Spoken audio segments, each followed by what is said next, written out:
And good evening and welcome to Performance E streaming for round one of the IRFF AUSCAR series here at Charlotte Motor Speedway. With you tonight is myself, Brett Douglas, and also in the commentary booth tonight is Chris Purnell. How are you, Chris? Yeah, well, good, thanks, Brett. And welcome to everybody that's tuning in live. Looking forward to another great night of racing. Yeah, interesting format tonight too, with heat racing and a B main and an A main. Not what we're used to with the V8 supercars. I guess some of the older folk out there might remember the old AUSCAR series that was run at Calder Park, but yeah, something very different for us.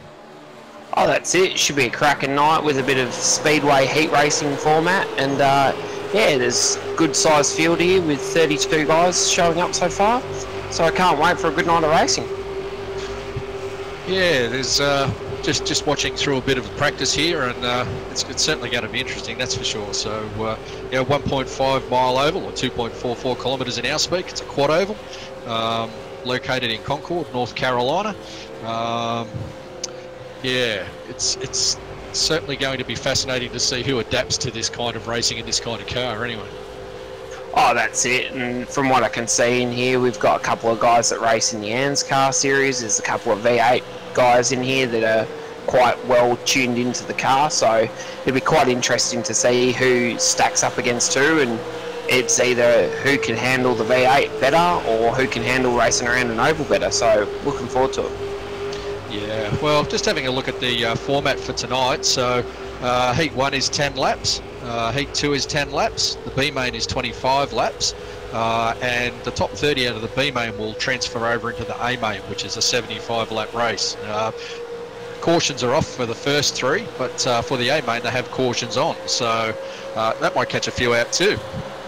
That's it, and also with the fuel mileage being where it is, they're going to be just short on being able to do a full tank with that final race, so you might add for a little bit of strategy in there at the end. Yeah, I think from what we've managed to gather so far, you're looking at just over 60 odd laps for a tank. So with the 75 lap A main, you want to be hoping for a couple of cautions in there, I think, because as we've been watching practice, we've noticed that it looks like the front tyres go off fairly hard. Yeah, it seems to be. As soon as they get into them turns, 2 or 3 laps into that run, they're just pushing up the track, and it's yeah, I think they're going to be in for a bit of a hard night of tightness during the runs. That's for sure. Yeah, turn 4 seems to be where most of them are having dramas. They seem to sort of try and come in there, hold that bottom line, but the car's just sort of skipping up the track on them. So haven't really managed to see. That seems to be after about 7 or 8 laps. So. Yeah, it's going to be a hard night, that's for sure. It's yeah, I'm not envious of being out there. I'm quite happy being up here and watching it from a different side of view, that's for sure. Yeah, you and me both. The other interesting thing here is too with well, I suppose you could call it aero on a V8 supercar. The drafting at this track is actually going to be quite noticeable, especially in the packs. Yeah, they seem to be able to really pull up on them, and I think it's going to catch a couple of guys out with how quickly they're going to actually approach the back of the car in front and what they can do with that run and how they can create the run to move past somebody or make a move past somebody. Yeah, we might see a couple of people maybe misjudging how strong the draft is, possibly. Depends. I guess it depends on how many cars they've run with in practice, and from what I've seen, most of them have been running fairly well one-off, so could make for interesting viewing out there. Yeah, I think it'll be a test in the first heat race to see how guys handle it and see how the night sort of progresses from there. With being no cautions in those first 3 races, it's going to be very much keep your nose clean and stay out of trouble, because if you get in a bit of trouble, that's it. You could be facing a long, hard night of fighting from the back in them final races. Yeah, totally agree. And you know, I mean, with the qualifying format, they'll each do 2 qualifying laps, which we're about 30 seconds away from starting. Heat 1 is all of the odd number qualifying positions, so 1, 3, 5, 7 and so on, and Heat 2 is the even number qualifying positions, which is 2, 4, 6, 8, etc, etc. Heat 1 with the odd numbers will go into the inside row for the B main, I believe, and Heat 2 will go into the outside row. So really you kind of don't really know who you're going to be racing against, who you're going to be sitting beside, do you? No, well, that's exactly right. And all it takes is one guy to start up the front and drop to the back, and then all of a sudden he's in a completely different position for that next race, and he's around guys that he doesn't know how to deal with or how to race against. So it's going to be forever changing throughout the night, and it will be interesting to see who can adapt and develop to what's going on. Yeah, it will. You know, it's sort of, you know, a lot of these guys race together in various series, but having the combination of all the different series in here will be fascinating to watch. So qualifying has now started. We'll try and pick up a couple of cars out there to see who we can watch. Terry Marwood, he was a pace setter in practice, so I'd be interested to see if he sets a pace in qualifying, Chris. Yeah, I'm just watching him as he comes out of the pits. No, he hasn't come out yet, sorry. I just saw Stephen Watts has just headed out. And I'm just watching him on his warm-up lap at the moment to see how he goes. He had a pretty decent pace in practice, so it'll be interesting to see what he can do. Yeah.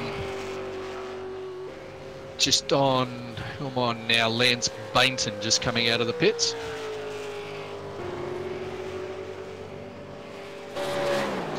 It actually seems as though a few of these guys are having trouble even getting out of the pits. They're gassing it up and losing it coming out of the pits on that on the cold tyres. Yeah, which is an interesting way to start your qualifying lap. Yeah, I've just watched two guys spear around straight away. It seems to be that the car seems to be very loose, even just trying to leave the lane. So that will make for interesting if we have pit stops in that final as well. It could be a bit of a scary thought to see 15 guys trying to exit the pit lane all out of control. Yeah, that could be something really, really worth watching that, but it's a little bit later on in the A main. So right now I'm watching Darren McKenzie. He's out there on a hot lap. Where's he sitting now? 7th on the table at the moment, just going into his second lap by the looks of it. I've just watched Peter Jewson jump to the top of the table with a 30.5. Yeah, we've got Gavin Sadler sitting second at the moment on a 30.553. And George Fullerton in third on a 30.647. Just had Mick Ward jump to fourth with a 30.678, and Stacey Walker 30.69 in the 5th position at the moment. Okay, we've just had James Robbie jump up into the top 3. It's a 30.599, so there's not much between them. We're only talking, a couple of hundreds here. Oh, that's it. It's very close at the moment, which is good to see. It means that we're going to be in for a great night of racing when they're this close on track, that's for sure.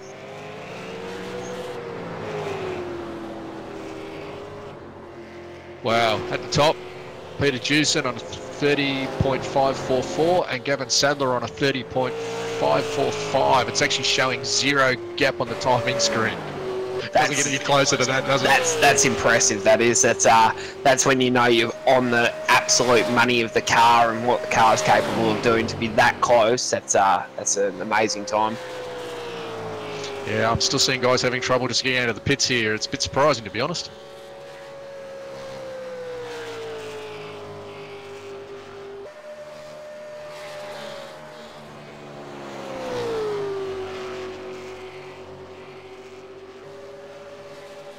Just got a few familiar faces up there. Yeah, just watching Edward do his lap. He's just done a 30.75. Just put him into 11th. Yeah, that's his first lap. He's just coming around for his second lap now.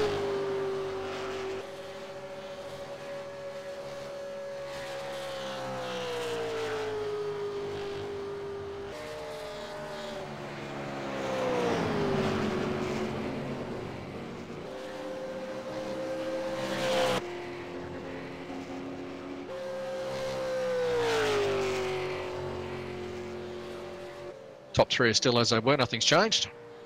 Yeah, I think that's most of the guys done their laps now, from what I can see. Everybody seems to be rolling back around to the pit lane, so... Yeah, that's what I'm finding too. So with 30 seconds left in quali, I'd say that's pretty much how they're going to stand, unless you get one of these guys down the bottom. Maybe Terry Marwood or Kevin Bromford or Scott Butler might have something in it. So we'll wait and see what they've got with 15 seconds left to go. Yeah, so based on where it sits now, I guess Heat 1, we'll have Peter Jewson, James Robbie, Jackson Callow, Stacey Walker, Trent Gosley, and no, just as we say Stephen that, Williams Stephen has Williams jumped to just 4th. jumped. Yeah, he's just messed up the whole order. All right, so that's qualifying over. So Heat 1, we'll have Peter Jewson, James Robbie, George Fullerton, Mick Ward, Michael Skurlock, Stephen Watts, Edward Foster.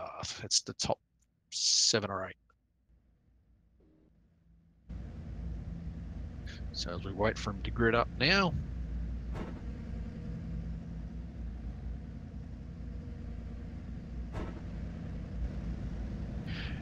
Yeah, 10-lap sprint. It's doesn't leave you a lot of time to really make up ground if you've qualified a little bit further back, does it? No, unless there's an accident early, it's going to play into the hands of maybe somebody that's running around at the back. But it's definitely going to be a hard charge from there in 10 laps to try and make it up to the front. You definitely want to be in them top probably 8 cars to have a shot at it, I'd say. Oh yeah, any lower and you're gonna be struggling. That's exactly right. It's a long way to come from 16th up to the front, that's for sure. So as they just grid up now, yeah, so we've got Peter Jewson, beside him is Gavin Sadler, second row is James Robbie, and beside him is Stephen Williams, third row George Fullerton, and beside him is Jackson Callow, next row is Mick Ward with Stacey Walker, Michael Skurlock, and Trent Gosley round out the top 10. Then you've got Darren McKenzie in 11th, Reese May in 12th, Lance Baton in 13th, Tristan Yelland in 14th, Terry Marwood in 15th, and Kevin Bomford rounding out in 16th position. All right, so who's your tip? From what I can see and from practice, I'd say it's either going to be James Robbie or Jewson. I think they've just be able to pull ahead and sort of maintain the gap. But you never know. Anything could sort of happen in these sort of heat races, and I think guys will be over aggressive to get to the front. I tend to think you're right. It's going to be one of those things where I think a few of these guys are keen to get back in the car, and it's first round and so on, so yeah. That's it. As they're rounding around on turn 3 into turn 4 on the last pace lap before we go green. It's going to be an interesting 10 laps.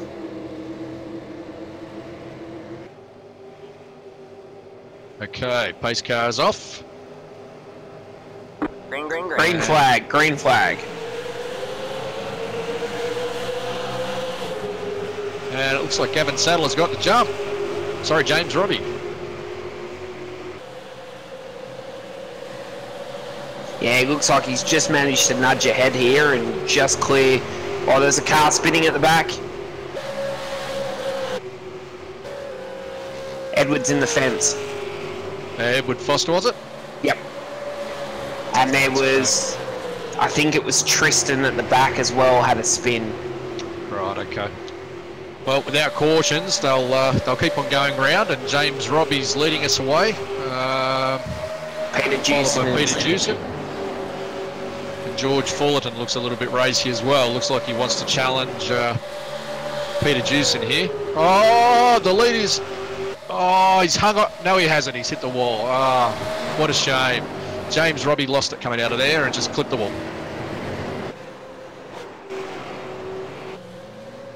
So that leaves Peter Jewson in the lead with George Fullerton very, very close behind. These cars are very, very skaty. Dude, they're all over the place at the moment. We've already lost about 4 in the last lap or so, and it looks like it's heating up here.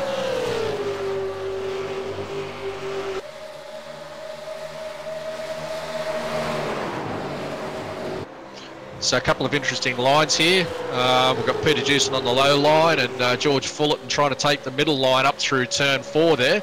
That could be a bit of a dangerous game going up high. Yeah, it's definitely going to be interesting to see how they go as the run goes on. If it's going to hurt the tyres more being up high, or if they're managing them more than being on that bottom line and using more wheel to turn the car in. It's interesting to watch him here. It's has Peter Jewson got more grip than Fullerton or not? It just seems like he's able to put the car wherever he wants it, strangely. Yeah, he seems to be able to move around quite easily and hold up, but then the draft down that straight, it pulls him back in. So it's interesting to see if George Fullerton's actually going to be able to make a run past him, or if he's going to be stuck behind him from the air. Yeah, be relying on a little bit of that draft we're talking about before too, won't he? That's exactly right. It's all good if you know how to use it, but using it and using it to good effect is two different things, and it is definitely a hard skill to master. So it'll be interesting to see what he can do here. Yeah, it's kind of hard to know where to look here right now. Yeah, I'm just watching Dwayne Priest. He's really starting to pull back into the top two, so it'd be interesting to see if he can do anything with the double draft as well. He is, yeah, and Fullerton's starting to climb all over the back of Jewson, and with Priest moving in as well, could make this a little bit interesting. Yeah, it's going to be a good little three-car battle for the lead in a minute. I think he's definitely sucking right back in now. There you go. He's managed to use the draft. We know that Dwayne races in AUSCAR. He knows how to use the draft to effect at certain times, so it will be interesting to see what he can do with this. Yeah, he does, and to see these three pull away from the rest of the pack so quickly too is, yeah, I didn't expect that at all. No, I didn't either. I thought they were all going to be sucked up together for the whole 10 laps, but there you go. Yeah. Dwayne's just made a move on Fullerton on the inside, and he seems to have the run, and he's done it. He's managed to get an edge in front of him. He has, so Priest up into second, now challenging Jewson for the lead. He's just able to run that line perfectly with that draft and pull in. He seems to go high into one and then suck down on the bottom into two. There you go. He's having a run on him now. He is straight down the inside. Jewson's just able to fight him back, and with Fullerton behind him, he's using a little bit of draft to help him, but I think Dwayne's able to side draft him a little bit more than what we were expecting, and yeah, it's definitely interesting, that's for sure. Well, this is lap 9, so he's only got this lap and the next lap to go, and he's out of time, so at the moment, Jewson seems to have it pretty much locked, while Priest and Fullerton are fighting. He's just slowly pulling away again. Yeah, but just look behind. Nick Walsh has come right into this as well. With one lap to go, he might have a late move dive as well. Yeah, I don't know that he's got time. They're going on to the last lap now. Just crossing the line now. Yeah, look, unless Jewson makes a mistake, I can't see the other guys catching him, but Fullerton and Priest are certainly going at it, aren't they?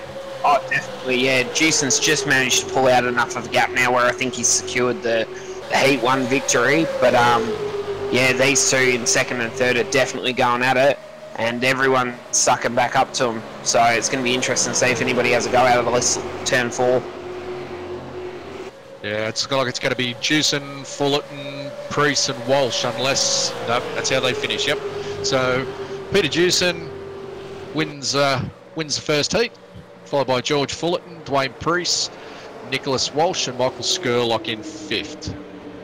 Beautiful. And then we've got Jason Brown in 6th, Darren McKenzie, Reese May, Tristan Yeller and Mick Ward rounding out the top 10.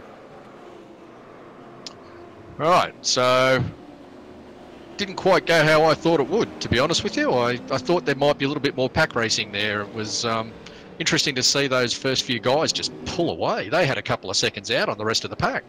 Yeah, it seemed to be what happened was when Edward got up into the fence early, it sort of split the packs quite quickly, and then from there, they sort of just were able to use each other's draft and pull away, and then when they started the battle, then the rest of the pack started to suck back up to them. So it'll be interesting to see how Heat 2 goes.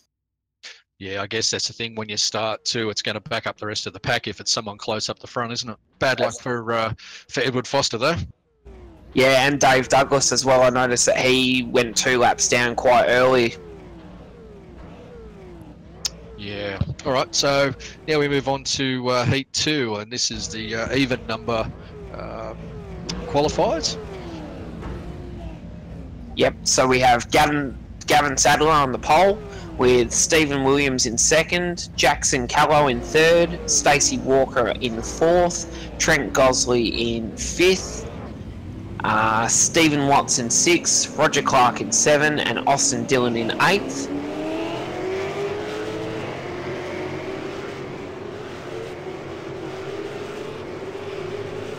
So we're moving around now behind the pace car.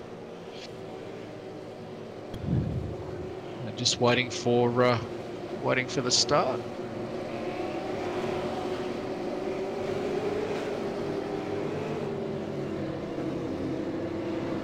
While I try to get my JRT working.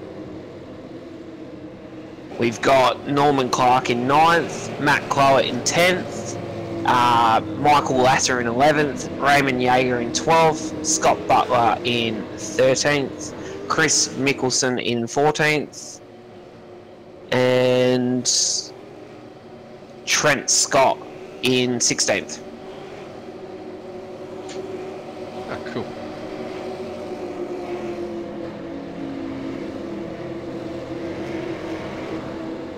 Just coming out of the last corner now.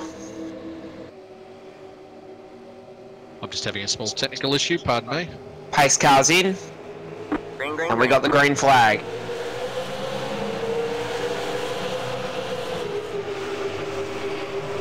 Gavin Sadler's had a nice push from Jackson Callow there, and he's pulled a nice lead straight away.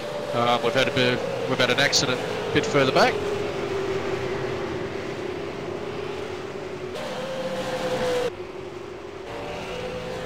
Oh yeah, there's about 3 cars involved in that. Definitely Raymond Yeager, I think Norman Clark. I think Trevor Scott's involved in that one as well. Yeah, and maybe Stacey Walker by the looks of it.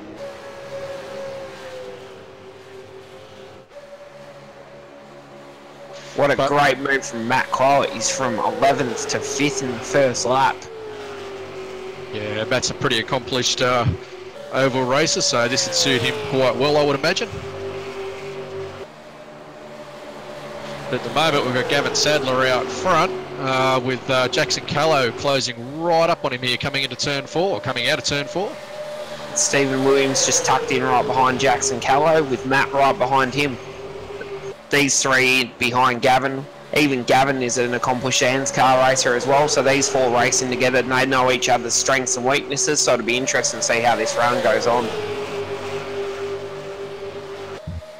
Yeah, known to each other, and they usually all race pretty clean. I can't imagine it'd be any different now, so we've got Trent Gosley on the back of these 3 as well, so it's a bit of a 4-car pack running.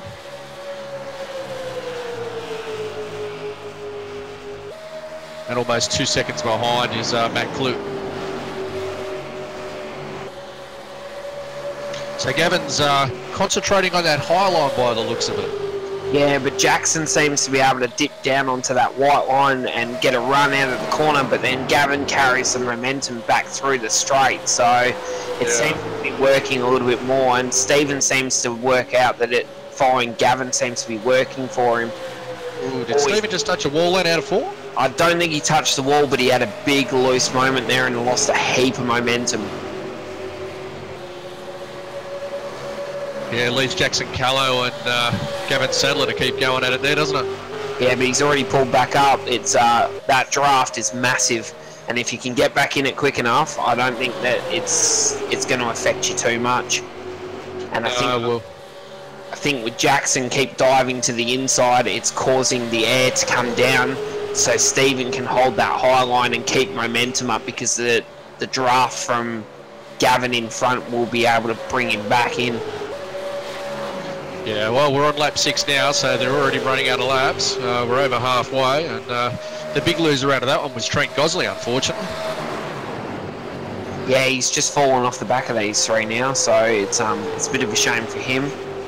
Yeah, when Stephen had his moment, he backed up Trent. And sorry to cut you off. Jackson Massive moment for Jackson Callow. He's just clipped the wall, and Stephen's managed to get past him. And it's just left Gavin out front with 3 laps to go, or 3.5 laps to go. Although, tell you what, looks like Stephen Williams got a bit of speed on him there. He does. He's able to run the bottom really well and then slingshot up the track and just carry the momentum and the speed through the corner. It's quite impressive to see. Maybe we're seeing who's going to be strong and not so strong come the B main and the A main. Yeah, well, that's exactly right. And I mean, it's good to be able to be fast for 10 laps, but who can do it for 25 and 75 laps? It's going to completely change the way people drive these cars, I think. Well, look, I mean, a lot of these guys, like Gavin and Stephen, they're NASCAR oval races normally. These cars are very different to that, but I guess the experience and knowledge you get from doing that kind of racing all the time, it's got to help you. Oh, definitely. Charlotte's notorious for burning tyres out pretty quick, and you can sort of run a couple of different grooves here, which it does help, but it's still, at the end of the day, you need to learn you need to know and have the knowledge of how to manage your equipment and not push too hard too early and let it come back to you. So yeah, these boys will definitely have an advantage over some of the other guys that I haven't seen in AUSCAR and other oval events before.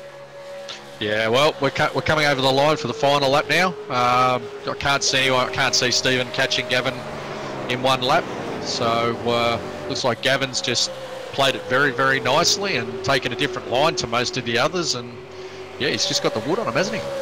Yeah, he just seems to be able to hang right up against that wall and just carry the speed, and I don't think it's hurt the tyres as much because it's all momentum based. So he's driven absolutely fantastic, and he's got a well-deserving Heat 2 win. Yep, and here he comes across the line. Gavin Sadler takes it.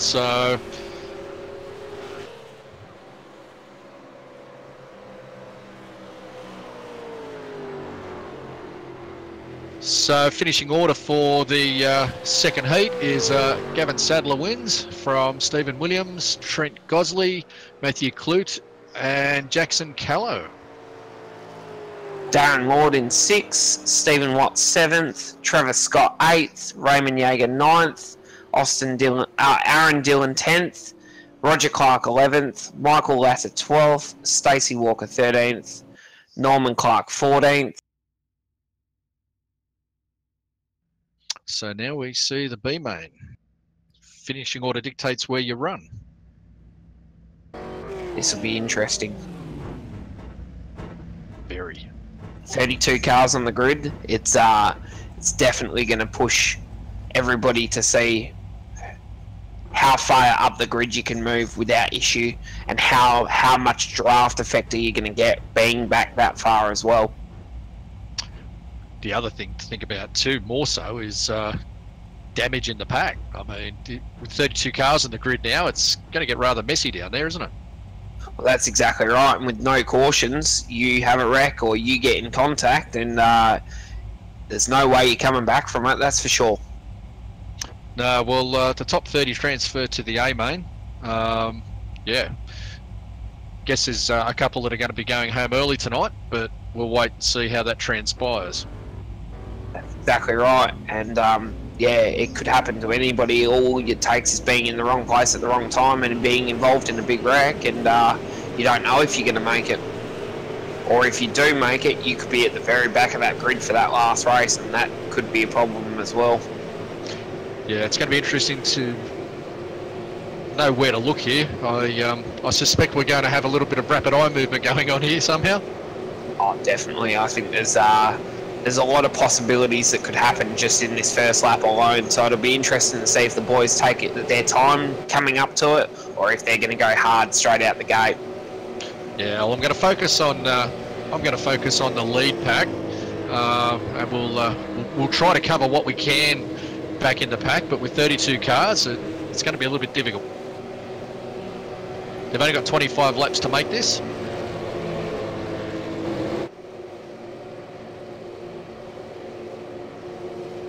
Right, we're just coming out of turn 4 now. They're all in line, getting ready to go. Pace car's in.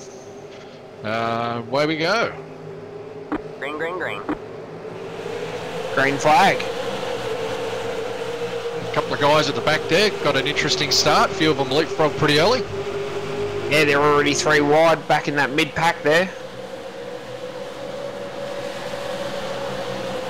Peter Jewson's jumped out to a nice clean start. George Fullerton's behind him with Dwayne Priest in third, but he's just about to get swamped by Trent Gosling.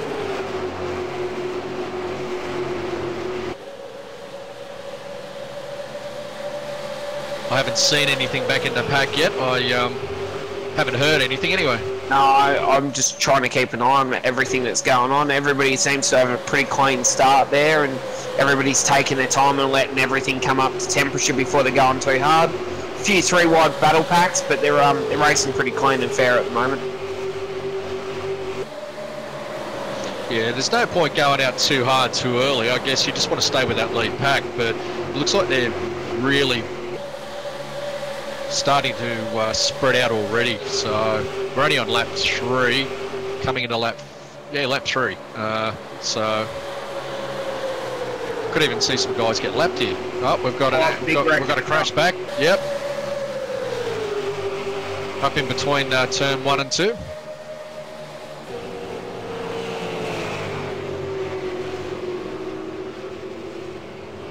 But up at the front,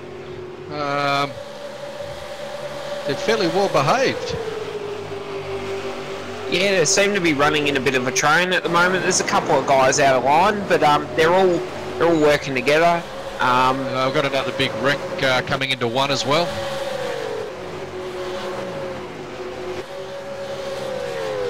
I can't see who's involved in that one yet. No, I can't find it either myself personally. There's a lot going on up here. Yeah, I'm going to focus on the lead pack, I think. So Peter Jewson just holding his nerve there from George Fullerton, Dwayne Priest, Trent Gosling, Gavin Sadler in the top 5. They've got a few guys just behind them that are really making a run here with Stephen Williams, Matthew Clute, and Jackson Callow, by the looks of it.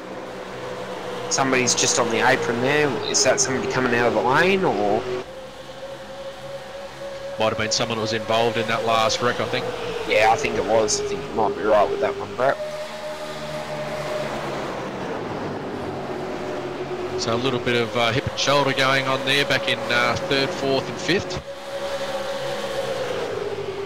A few guys making a run. Stephen Williams, Matthew Clute. Contact. Matthew Clute and Stephen Williams.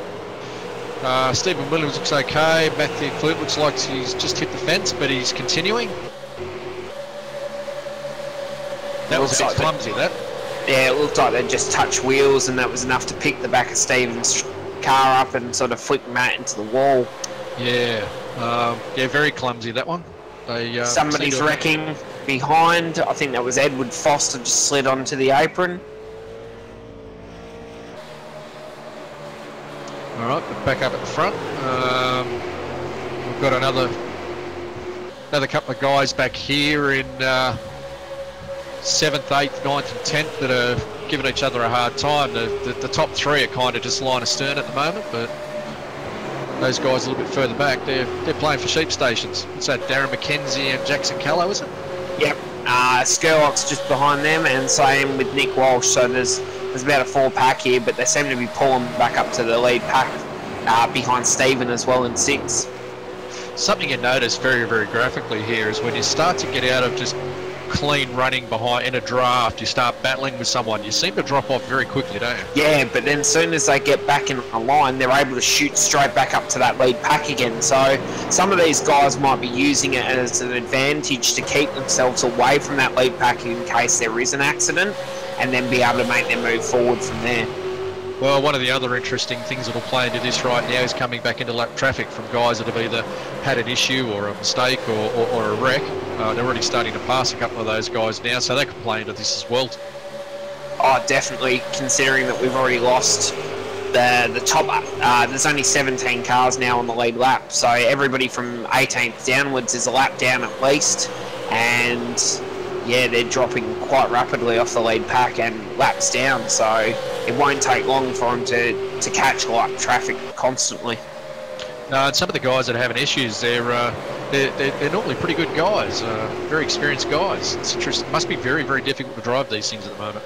Yeah, it looks like they're a bit of a handful, and it seems to be that the guys can use the bumper to create an aero push on the car and help them have an issue, or they're just racing a little bit too aggressively with each other at the back of the pack and just wrecking each other.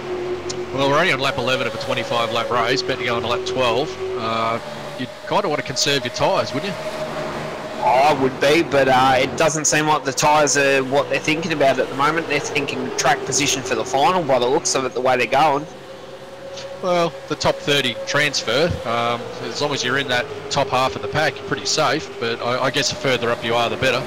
Well, that's exactly right. We all know that clean air is a big thing, and yeah, the draft is big, but it's all good having the draft if you can use it to effect. If you can't use it, you want to be up front so you can block and hold the draft off from you. So if it was me, I would be fighting for a top 5 position, because that puts you in a decent spot for the start of the race and you're away from the carnage at the back.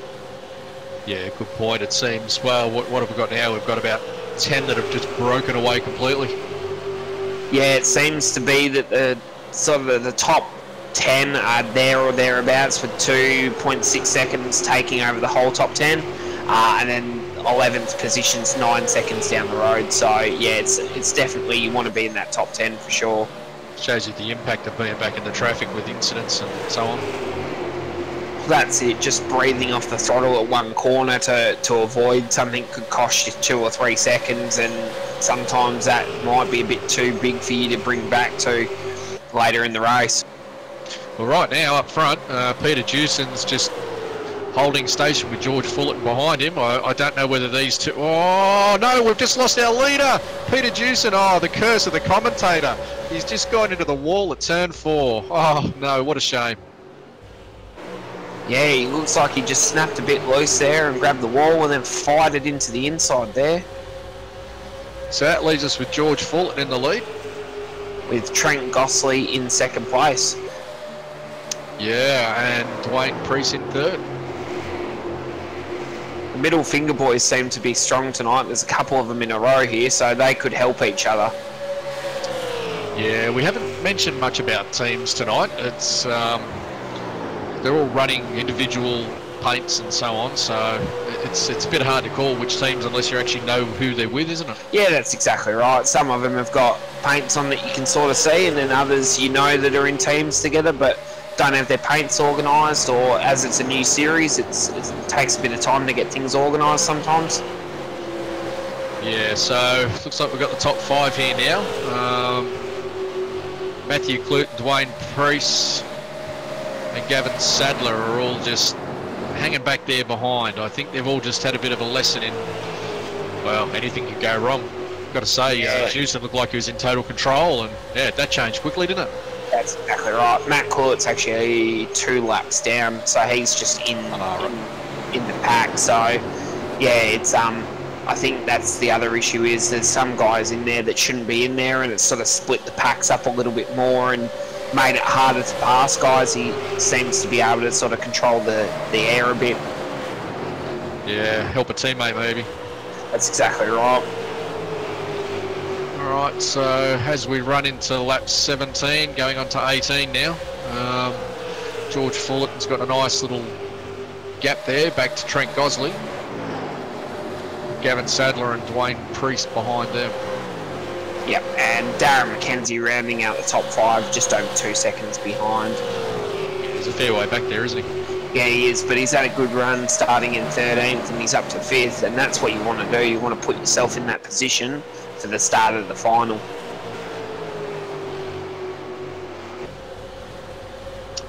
Yeah, Fullerton at the moment, he actually seems to be eking out a little bit of a gap.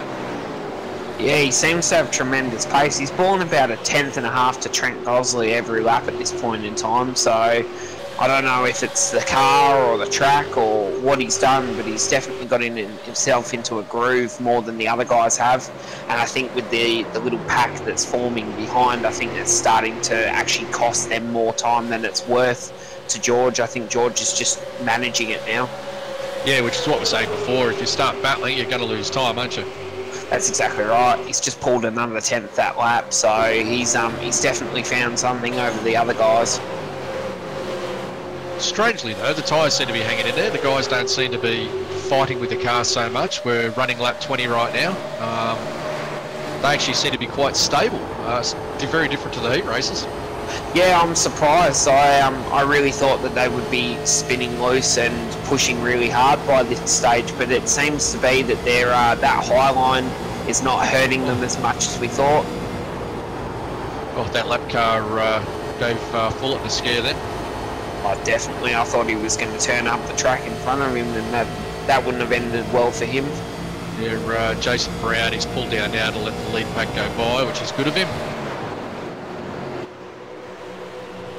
Doesn't look like Gavin Sadler or Trent Gosley have got much for Fullerton at the moment, does it? I mean, they're not even really squabbling hard themselves. No, it seems to be that they're quite content with where they are. Gavin Sadler's just got past Trent, and Trent's dropped back another 2/10 that lap. So it's yeah, it doesn't seem to be that they can do much with it. Playing the long game for the A-main. Oh, definitely. Got to start wondering about that. That's exactly right. They don't want to jeopardise a good place start for the final because it puts them in the box seat, and with cautions being on and stuff like that. I mean, we've just witnessed three heat races that have all ended with several cars being wrecked. I mean, there's only 14 cars on the lead lap from 32 starters, so there's been some incidents along the way, that's for sure. Yeah, I think the last one on the lead lap's Dave Douglas. No, Reese May in 15th. Yeah.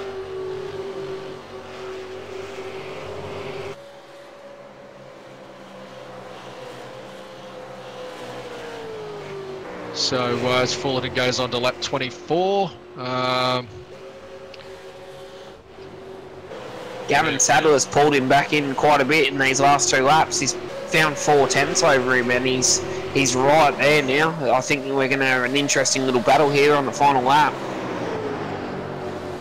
Well, there's nobody else challenging them, so it's up to those two to make it or break it, I guess. Exactly right. It'd be interesting to see if Gavin takes the dive and has a shot, or if he just holds back and is content with second place. But being a racer, I think you want to start from the best possible position, and that's first position, isn't it, at the end of the day? Well, that's it. So into the last lap. Oh, here we go. Sadler's got a run. Fullerton blocked. Well, he's up on the outside of him. If he can carry the momentum off the corner, he might have him here. Will he have enough? Fascinating. Oh, he's got it. He's got it. George Fullerton just hit a 1,000th of a second. Wow, that's close, isn't it? What a finish.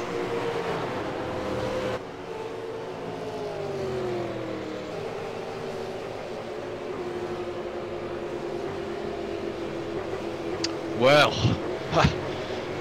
yeah.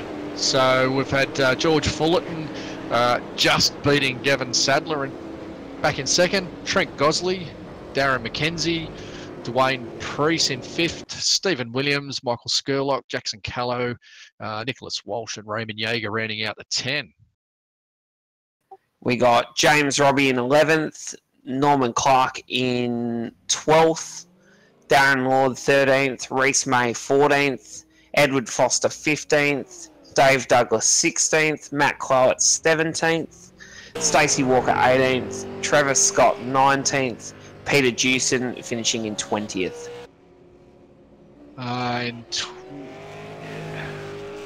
So I'm trying to work out what our A-main will look like.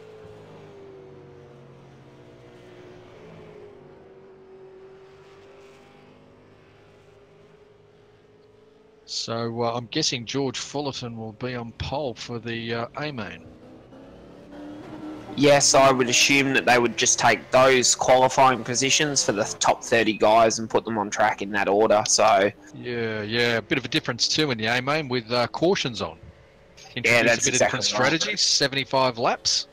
We know that they're going to be just short on fuel unless there's a couple of cautions. How long do they go with a tyre set? Are they going to stop for tyres every time a caution comes out? What's the plan? You'd have to assume it'd be a fairly standard thing for oval strategy, and you'd stop every time there's a caution and take those tyres. But some of the others might just take that gamble and stay there too. It's one of those things where, yeah, interesting to watch. It will be, and especially seeing as some of these guys didn't actually look like they were having issues with the tyres even after 25 laps, and we saw how hard they were struggling to get off the pit road. It could actually play strategy to stay out on track and try and keep the heat in your tyre as well. Yeah, it could. Some of these guys seem to be able to just get a handle on where to run on the track and find the grip. Like Fullerton and Sadler and those sort of guys. They don't seem to have a problem finding that grip. So, yeah, it's got to be in their mind whether they can go longer on tyres. It has to be. Oh, that's exactly right. And the only person that's going to know that is the driver and what they've done in testing and worked out how it's going to work for them. So it'll be interesting to see what strategy guys play and how everybody runs with it. But I think we're in for a cracker of a final here. Well, the majority of the field will be in it, with the top 30 going to the A-main. So, as we mentioned earlier, there'll only be a few that go home early. So it'll, 30 cars all going for the win for the night. Might be a little bit of a different story over the heat races and the B-main, I think. Yeah, definitely. I think anything could happen here, and a bit of strategy comes into it, and we could be on for a completely different guy. But from what I can see, Fullerton, Sadler, Trent Gossley, those three guys have been up front all night, and I think they're going to be hard to beat. Yeah, there's been a couple of hard luck stories tonight too, unfortunately, hasn't there? A few guys that have been pretty quick that, they'll be kicking themselves because they had the chance to be up front, and they'll be starting down the back. Yeah, that's exactly right. It'd be interesting to see if they can sort of survive the carnage and get themselves back into position near the end to have a shot at the win, or if it's just going to go in a completely different direction and it's going to snag somebody else. Well, you just need a couple of those guys that are there or thereabouts up the front to try that little bit too hard and cause a bit of chaos, and all of a sudden you've got a very different complexion on who's running up front, don't you? Well, that's it. It only takes one little issue, and I'm not sure if they've got a fast repair, but if they don't, it's going to be game over pretty early if they are involved in anything. Not to my knowledge, they don't. They do have lucky dogs, though. There is lucky dogs, and there is one fast repair as well. There you go. Okay. So this could change everything. All right. So as we thought, front row of the grid, George Fullerton and Gavin Sadler.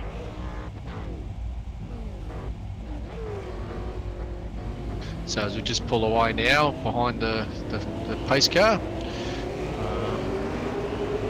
thoughts, predictions? Thoughts are it's going to be very interesting to see what happens here. With 30 cars still on the grid, we saw how carnage it was with 32. The only benefit is there is pace cars. So if you get yourself in an awkward position, as long as you try and avoid the wreck or the carnage, it could still play in your favour. But I think it's going to come down to Fullerton or Sadler, or maybe Peter Jewson if he can get himself back into position up there. Yeah, he was quick, wasn't he? It was just unfortunate he made that mistake.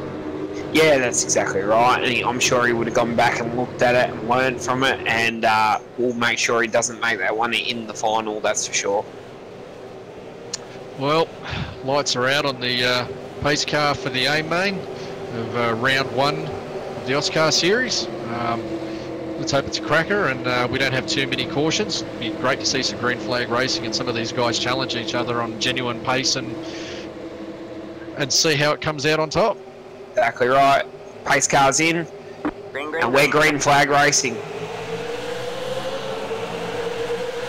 And George Fullerton gets the jump. He certainly seems to do well on these starts, doesn't he?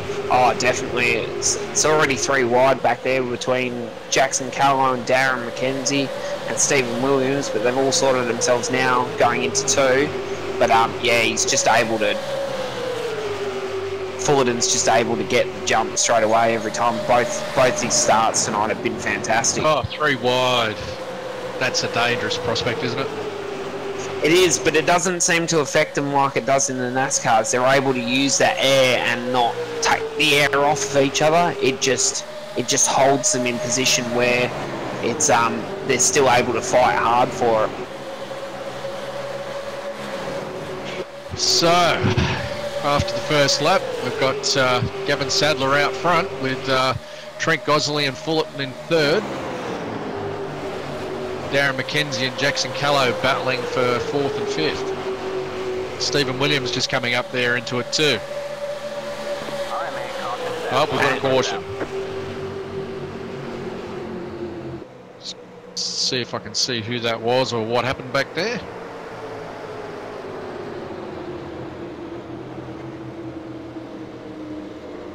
Looks like we might have had Dwayne Priest.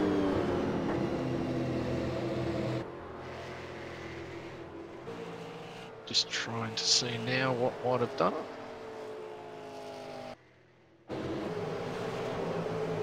No, I can't see what that was. I can't find who it was or where it's come from. No, no one's pitting. No, it's interesting to... Yeah, I can't seem to find where that's come from. There's a few guys missing, but I think they were gone before the race actually started, so... Yeah, Dwayne Priest was the only one I could see that had come into the pits. So whether that was from a spin or contact, I'm not really sure. But so we're Gavin Sadler slowing up a lot there, up in turn 2, is it? Yeah, he's just waiting for the pace car. Yep.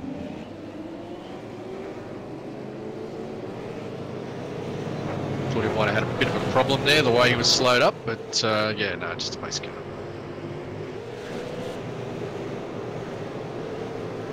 That was a very interesting start. The guys seemed to be pretty courteous to each other and not push the limit and the issue too hard, but I think as this goes on, this is only going to get more and more aggressive, and as we know, the common saying, cautions breed cautions, so who knows what's coming.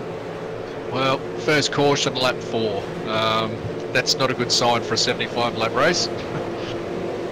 No, it isn't. But as the race goes on, it might thin the pack out a little bit and guys might settle into a groove a little bit more, hopefully. So I'm expecting a couple of cautions early, and then I think we might be in for a bit of a longer run. Yeah, it'd be good to see them actually do a longer run and see how they deal with the tyres. They've done nothing more than a 25 lap run so far. To see them just go past that 25 lap point and see how it changes, how some of them are driving and how it approaches and how the cars react and what it does to the top pack. Can they hang on? Yeah, that's exactly right. And it was interesting to see in that last race that they didn't seem to have to stay in one groove either. They were able to go high, they were able to run low, and it didn't seem to affect any of them, you know what I mean? So it's going to be interesting if tyres are even an issue by the end of this, or if they can go the whole way on a set of tyres. I mean, this caution's only going to help them with their fuel mileage, so it'll be interesting to see if they move forward or if the tyre quality decreases as the race goes on, or what we're in store for. Yeah, well, the lights are out on the safety cars, so next time around we'll be off again. We'll be going into lap 6. So let's hope your prophecy of safety cars breed safety cars isn't correct and we can get a little bit of green flag running. That would be lovely. And Gavin Sadler will set the pace, followed by Trent Gosley, Fullerton, Callow and McKenzie. Pace cars in.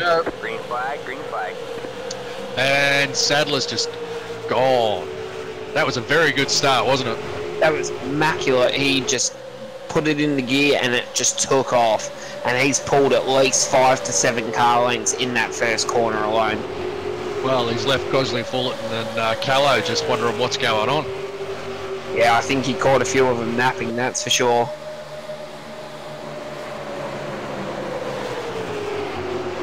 So he looks pretty solid. He's running that high line, same as he did in his, same as he did in the B main. So I guess stick with what works for you.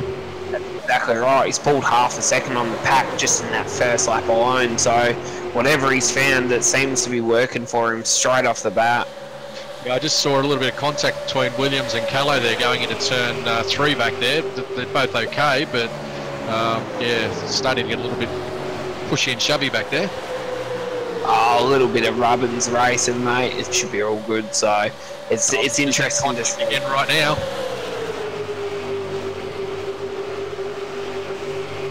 Yeah, they're getting a bit argy-bargy back there. They're obviously desperate to get to that front and try and hunt Sadler down already. Yeah, we got Darren McKenzie in that group as well.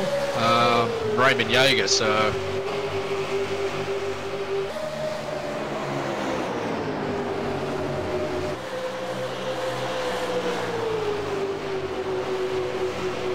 They seem to have pulled back in. They seem to be lining up to pull Sadler back in here a little bit.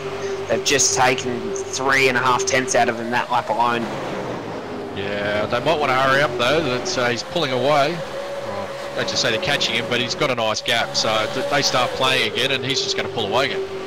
Yeah, that's exactly right. Stephen seems to have a really good run up the inside here. He's just made up 2 positions in that lap alone, and he seems to be able to making a run too. Seem to be able to run that bottom line and hook it through the corner a bit. Yeah, Darren McKenzie's really moving up too. Yeah, Fullerton's gone backwards a bit here. He started on the pole and he's back to 5th already, so I wonder if he's just preserving a little bit there or if he's actually having a few issues at the moment in traffic because he hasn't been in that situation all night. Well, he's been out front, hasn't he? So all of a sudden he's basically pack racing and a very different prospect to what he's had earlier. Oh, that's exactly right. Especially the car handles differently. It could move around a little bit more. He might not be comfortable there right now, or he might be out of his groove. So it'd be interesting to see if he can find his way back up the front, or if he's trapped back there now. Stephen Williams making a move on Trent Gosley, trying to get past him. Looks like we've got a little bit of bump drafting going on just behind them as well, which is an interesting scene. Yeah, it's starting to liven up a bit there. They're 2 and 3 wide in that middle to back of the pack, so but they're doing well now. We're 6 laps into the run and nobody's made any serious issues yet. But Stephen is hounding the back of Sadler now. He is right there. Yeah, what's he got for him? That's the question. Yeah, I'm not sure at this point, but he just seems to be able to run the exit of 2 a lot faster than Sadler can. He seems to be able to dip right to that white line and drive it out of the corner. And I think Sadler's entry is better, but I think I think Stephen's got him on the exit. We've got a moment there for Sadler coming out of 4. He got a little bit squiggly. Yeah, he seemed to get tight through the centre of the corner and have to give it a bit more boot in the corner to get it to turn, and I think he got a bit loose on exit. Yeah, the car seemed to be just a little bit out of shape, and again. Yeah, he's pushing hard now. He's got a bit of pressure behind him. Stephen's got a fantastic run on him. He's just got to make a little bit more out of it to just get past and get up in front of him. Well, you got Darren McKenzie back there in 3rd lurking, and coming along for the ride with him is Trent Gosley. So if they make a mistake,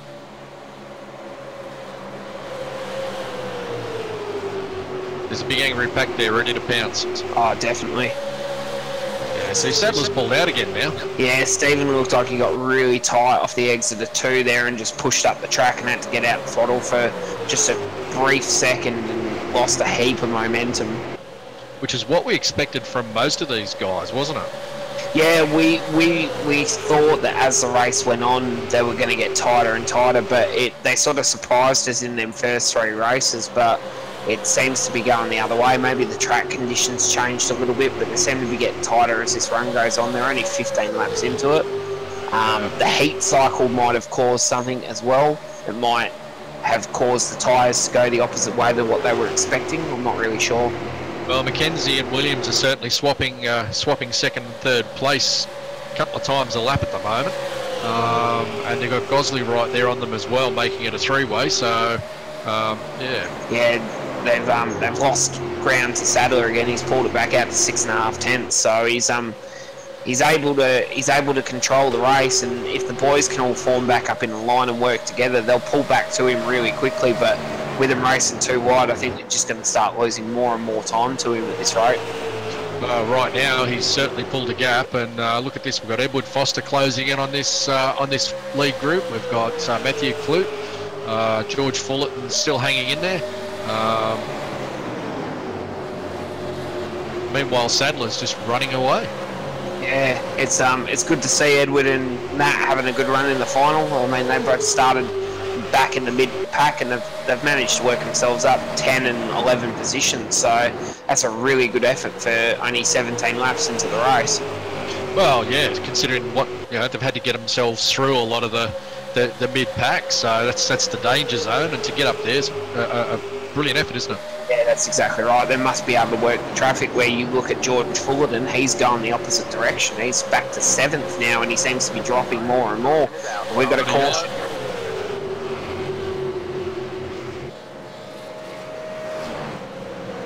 Trying to see who that is, or where that might have been. Was it Michael Latter? His car's looking a little bit second-hand. The Chickadee car. Yeah, it was. So he's had an incident with, by the looks of it. No, Lance Bainton got out of shape coming out of the tri-oval, and unfortunately for Michael Latter, he just had nowhere to go. He was just a passenger there and collected Bainton as he had his spin. Bit unfortunate, that one. Yeah, it seems to be there was a little bit of net issues there as well for Michael Latter for a second there, and he sort of appeared when Lance was spinning backwards, so maybe that's had some effect of it as well. Yeah, he didn't have a lot of room to go though, because as he got out of shape and went around, it didn't leave him much at all. So, no. So there goes Gavin Sadler's lead, but in they come to the pits, and that answers that question. After you've done 19 laps, it's time to get tyres.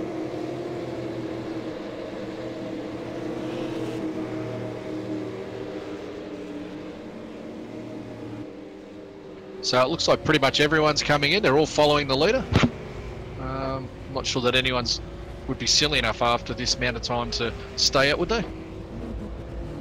No, I don't think so. It seems like once one goes, they all go. And is it just me, or is Gavin Sadler having an awful long pit stop? He is. Maybe he's got a little bit of damage because he's just dropped a heap of positions. He has. He's just probably lost a good 9 or 10 positions by my reckoning, maybe more. Yeah, I'm just trying to wait for the update to come through so I can find out what the true order is now. But yeah, he's definitely a lot further down the pack than we were expecting.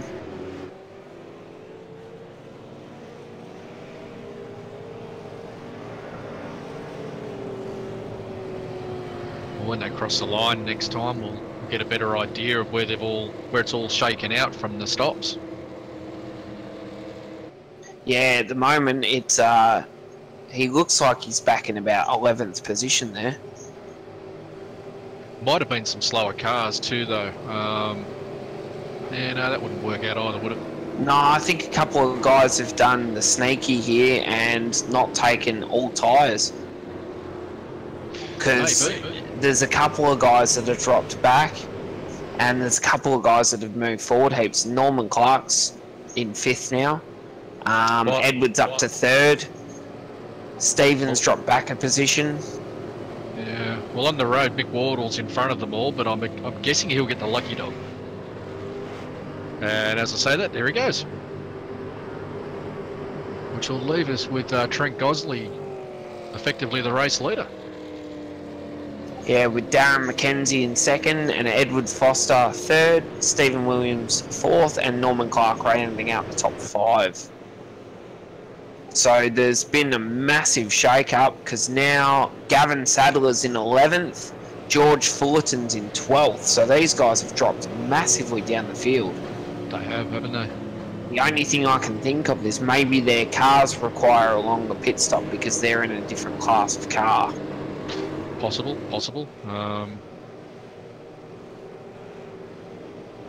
Just seemed to be a huge difference, though. That's all. I would have expected it to be quite so big. Yeah, it's definitely got me stumped on what's happened here. It's yeah, I'm not sure why they're so far down the order all of a sudden. Well, we've got Trent Gosley and Darren McKenzie up front, as you said before, with Edward Foster and Stephen Williams. Then we've got, what is it, Stacey Walker, Raymond Yeager, Darren Lord. Be an interesting restart because a few of these guys can get quite aggressive. Yeah, there's a good mix of oval guys and there's some definite supercar drivers in here as well. So it'll be interesting to see how they all approach it and see if their oval experience works for them, or if a guy that drives the supercar all the time is able to control the car more. Well, they're more familiar with the car, but I guess on an oval it changes that dynamic completely, doesn't it? I would say it would throw all learning experiences out the window, to be honest with you. It would be a completely different ball game in my eyes. Yeah. Well, we're about to go green again here, so lights are out on the pace car. It'll be pulling in any moment. There it goes, and we'll be green, Green flag, now. green flag. And Gosley just takes off. Mega start from Gosley. Edward Foster seems to have a run on Darren McKenzie for second here. He does, and Stephen Williams hanging in there in fourth as well. Nice pass by Edward for second position. And now that they're line astern, look at them close up on Gosley almost instantly. Edward's actually got a bit of a run on him. Yeah, he does, and I think Mackenzie's going to go with him as well, as is Williams by the looks of it. I think poor old Gosley's just been hung out to dry. Yep, he sure has. There you go. Edward's got the lead and Darren's following him through. And I think Stephen Williams won't be far behind him, to be honest, although Gosley's coming back at him. Looks like Mackenzie's going under Foster for the lead, and there he goes. Although Foster's hanging on the outside, let's see if he's got anything for him. He'll probably get a push from Gosley, will he? Yeah, he just had a little push from Gosley, but it seemed to sort of stall out halfway through the straight there, but he's able to sort of just hang around the outside. If he can hold that momentum up a little bit higher, which he has able to do, he might actually clear Mackenzie going into the 3. So we're now starting to look like a proper oval race with 2 lanes running, outside and inside. There we go, he's got back past him again. Oh, Gosley on the outside, look at this.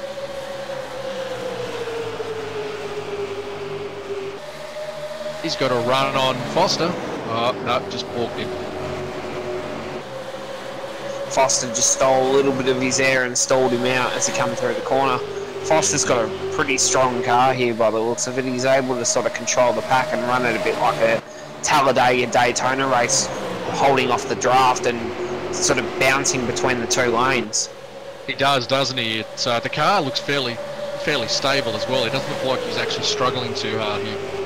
No, and we all know how well Edward drives on your plate restricted tracks. It's he definitely knows what he's doing when it comes to draft and how to use the draft effectively, and it doesn't surprise me that he's out front and able to control these guys in such a way at the moment.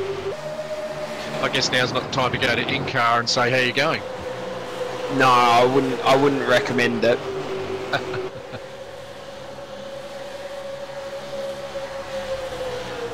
Alright, so Gosley's trying to get a run on the outside here. Yeah, he just doesn't seem to quite have enough for him, does he?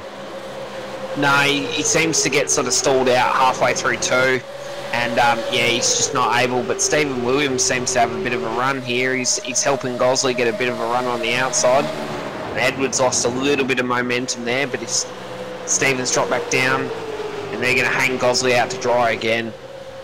Well, the other factor here I'm watching is Stacey Walker in 4th.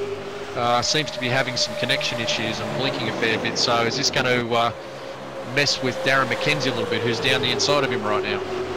Yeah, he seems to have moved out of the way for Darren, and Darren's got a run now. He's sort of pushing behind, but Stephen's had Williams up the inside. Oh, he's just clipped Edward in the rear. Oh, good job by all to save that. Oh, I thought that was going to be our big one for a moment, that everybody backed up, and it looks like Looks like everyone survived it, but it's certainly got a few feathers ruffled, hasn't it? Yeah, and they're definitely 3 wide, 2 or 3 lanes deep back there in that pack now, so... Well, we're running lap 30 now of 75, so there's still a long way to go. So with Foster out front and Darren McKenzie now in second, Stephen Williams in third, Matthew Clute in fourth by the looks of it, with Gosley in fifth. Wow, there's been some big movers and shakers early in this race, and the guys that I expected to be there have sort of stalled out in about 8th position. So it's good to see some familiar faces up the front, and they're definitely putting on a show for us tonight, that's for sure. Oh, they are indeed. And right now it looks like they're about to go 3 wide into turn 1. No, Stephen Williams thought better of it and just dropped back in behind Foster. But that's given Clue to run up the inside lane down behind McKenzie, trying to push McKenzie along. Yeah, and I'd watch Matt here, because Matt is very good at bump drafting and pushing people to the front of leads. So if he can get a good run and help him. Got a caution. We have a caution. I'm trying to see who that might have been. Might have been Trevor Scott. I think it was Darren Lord as well, because he was up there and now he's not. So. Okay, so Trevor Scott's had a moment to hit the wall at turn 4, and he's... No, he's not taking anyone with him. It looks like a solo effort. That was Trevor Scott, so he's lost it out of 4 and ended up down on the inside wall. Oh, that's a shame. Well, he's got it going again, so didn't look like there was a lot of damage there.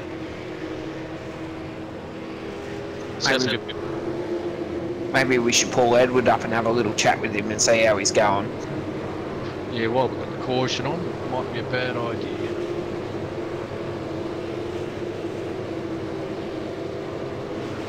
Edward Foster, Brett here from Performance E-Streaming. How's it all going out there? It's nice to actually break clear and have a go at not being used as a pinball, mate. I think it's all right apart from that. You've made a fantastic run through the pack. How did it look from your angle? Pretty full on, actually. It's very, very, very full on. Just the way the aero works with these cars and so on. Just it's very, very different to driving a stock car. It's very different to just about anything else you might run on an oval. So certainly very tricky. Well, you're in your pit stop there. I don't want to take up too much of your time or bother you there, but mate, fantastic effort so far, and good luck for the next phase of the race. Still a long way to go. Yeah, it looks like Mr. McKenzie's just jumped me in the pits there, which isn't ideal, but we'll come out on the outside line and see what we can do from here, absolutely. I think if we can just sort of stay up the front and out of that pack fighting behind us, we're on for a good result. It's just a case of, I guess, a bit of luck involved as well, but we just need to, there's a very specific way you have to use the aero here to actually defend and attack. It's very different. So we'll see how we go, and yeah, hopefully it all goes well. Hopefully it's good for you guys up there in the box too. Yeah, it's been pretty good so far. Not as many cautions as we would have expected though, surprisingly, but you know, that gives us some good green flag runs. So. Yeah, we've been close to a few, I can tell you. Yeah, we've seen a couple. It's been brilliant, mate. Just a quick question for you. Is it kind of like driving at Talladega or Daytona where you got to sort of block, defend, draft to sort of get the runs to stop them before they get past you? There is an element of that. I wouldn't say that it's much like, as much like Daytona or Dega. It's a little bit different to that. What you're trying to do actually when you're in front is try to dump a nice lot of dirty air over their front splitter just as they're trying to get that grip for the turn in, sort of early to mid corner. If you can do that, you can keep them off you. Oh, beautiful. Thanks for that. It's just, yeah, it looked very similar, and I just sort of query you with that one. No problems at all. All right, we'll let you go, Edward. Yep, and good race, mate. Thank you. Good luck for the end, buddy. Thank you. All right, that was Edward Foster. Currently sitting in third on the track by the looks of it. Interested to get a driver's point of view for what's going on out there.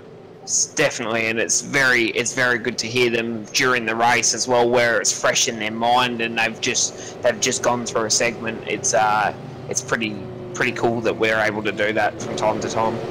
Yeah, thank you to Edward Foster for allowing us to do that as well. It's very distracting when you're out there, and unfortunately we got him right as he was coming into the pits. I hope it didn't cost him that spot, Darren McKenzie. So, looks like we're about 1 lap out from green. The lights are about to go out on the pace car. And as it stands, Darren Lord's showing us in the lead.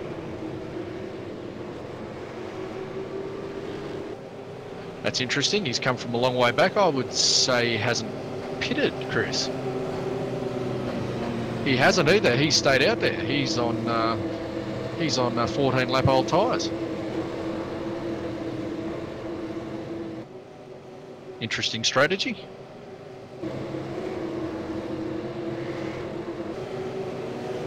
So as we line up to come around now, we've got Darren Lord, followed by Darren McKenzie, Edward Foster, Stephen Williams and Matthew Clute. I would imagine that Darren Lord's just going to get swallowed up by the pack on these old tyres because everyone else is pitted, and Darren's are about 14 laps old. So yeah, it'll be interesting to see how he deals with this one. Yeah, I don't think he's going to be able to handle it for long. I mean, it would be interesting to see if the hot tyre effect comes into it, but I really think he's going to get swallowed by the pack very quickly here. Well, you'd have to think he would, wouldn't you? The rest of them are filled up to the end. I mean, he wouldn't be. Green flag. Yeah, but with the cautions, I don't think he would have used as much fuel as he needs to. He could probably run to the end anyway with the couple of cautions we've had now. Well, he's certainly got a good run off the start anyway. Back to green flag racing. Edward Foster and Darren McKenzie are fighting just behind him, and it looks like they're already about to swallow him up. And Stephen Williams is there with him as well. 3 wide into 3. Oh, Stephen Williams, it looked like he comes so close then to getting pushed up into by Darren Lord. Yeah, he's been swallowed quite quickly here. I don't think that was the right decision for him. He's already dropped back 4 positions, and I think he's just going to plummet through the field now. Yeah, absolutely. You'd have to think that he's basically dead in the water here. But up front, we've got Darren McKenzie out in the lead. We've got Stephen Williams and Edward Foster battling for... Oh, is that contact? Yes, it is. Just very slight contact with Edward Foster just coming up into the left side of him. But they've all managed to hang on to it. But it's given Darren McKenzie a little bit of a gap. Yeah, and it's very interesting to see that Gavin, Sadler and Fullerton had even lost more positions in that stop just happened. So I think there is something different about their car pit stops to everybody else's. Yeah, it's got to be, but surely they're all filled up to the end now. We're running lap 39. There's 45 to go. I would have thought most of them could make it. Yeah, it'll be interesting to see if anybody else has had any issues from here. But yeah, just they seem to be in the bay a lot longer than others. Yeah, oh, big wreck at 1. Big wreck at 1. Okay, yellow out. Who we got involved in that? Oh, Gavin Sadler, no. And Roger Clark. Looks like there might have been a couple of others involved in that as well, actually. Yeah, I think there was about 3 involved in that one from what I can see. I'm just going back to have a look now. Yeah, coming. Oh. So Michael Skurlock looks like he might have been involved in that one as well. Nah, Skurlock just got through. It was Roger Clark, Gavin Sadler. That's it. Roger ended up on his roof, sliding backwards through 1. And Gavin bounced off the wall and just ran down the wall. Just rewinding now to see what happened. And it looks like Roger Clark's just... Oh, yes, he's come across and pushed Gavin up into the fence, hasn't he? Yeah, I think he just misjudged the call from his spotter maybe and thought he was clear, and he's just come up on him, or he's got loose on the tri-oval. And he's just put Sadler in the wall, and then from there he's just a passenger. Oh, bad luck, because Gavin had so much pace tonight. Yeah, it's a shame to see, but that's racing sometimes, and sometimes you get dealt a difficult hand. Yeah, we've got a few of those guys that stayed out before coming into the pits now, as you'd expect. The rest of them are staying out, so Yeah, bad luck. Tonight seems to be a story of some hard luck stories and some other guys just having miraculous luck, doesn't it? Yeah, it's very interesting, but it seems to be the grids have kind of flipped. Like the guys that started near the back are up the front. There's a couple of guys up the front that stayed up the front, but then the guys that we thought were going to sort of pull away and dominate have dropped through the field quite quickly and plummeted. So it's been an eventful race so far, and we've still got 33 laps to go. So there's still a lot of racing to happen here. Yeah, there is, and I just saw Mick Ward just get the lucky dog for the second time. So he's a very lucky dog indeed tonight, isn't he? He is. That's 2 from 2 for him, and that puts him back on the lead lap. So he's got to be happy about that. Well, it's all part of keeping yourself in contention for that, I suppose, isn't it? That's exactly right. You've got to be there at the end, and the best way to be there at the end is being on the lead lap for sure. So, just having a look, George Fullerton, Peter Jewson, Trent Gosley, I mean, those guys, they're not dropping off on times, but they just seem to be losing out, as you pointed out before, in pit stops and other little strange things there. So, yeah, it's just not the way you want to lose a race, is it? No, it seems to be that they've just, I don't know, they've just gone backwards all night, and I'm not sure if it's because their car don't handle in traffic that well, or if they've missed their pit boxes, or what's going on. But yeah, they've just, every stop, every caution, they seem to just fall back a couple more spots and sort of then have to fight their way back through the traffic, and they get bogged down by other cars and they just can't make a move, where it seems to be the guys, and probably more the Holdens, have seemed to get to the front and move around and use cars to their effect. So maybe it's an aero package thing, or yeah, I'm not really sure. Well, it could be. We've got 2 different types of Falcon here. We've got the older and the newer Falcon, and only the one type of Commodore, so that would probably make sense. I mean, having said that, though, it must be pretty heartbreaking for these guys to know they've had the pace and they've had the speed, and they just can't seem to stay with that lead pack now simply because of their stops. Yeah, that's it. And it's like it's a short run, they're all right, but then as soon as it gets anything longer than sort of 25 laps, they go backwards with it, and it's just hurts them more and more. So it'll be interesting to see if they can make anything in these last sort of 31 laps, or if they're just going to stay down that back end of the pack, or if they can make a charge to the front with sort of 5:10 to go. Well, if we can get a green flag run, that'll certainly tell us which cars have got the advantage and the disadvantage on that kind of thing. But we're about to go green in a minute, so Darren McKenzie out front with Edward Foster beside him. You'd have to assume that McKenzie will get the jump because he's pretty good at these things, very experienced oval racer, so he certainly knows how to play these games. But so does Edward Foster, doesn't he?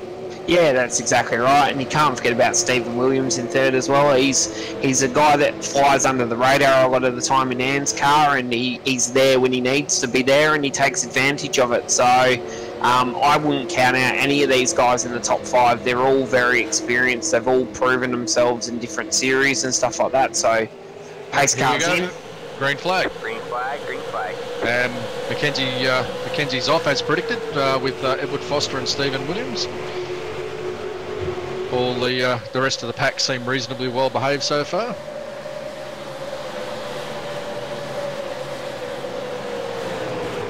Yeah, they're all taking it quite easy here. They're not pushing too hard. I think they want to see this go green to the end now, by the looks of it.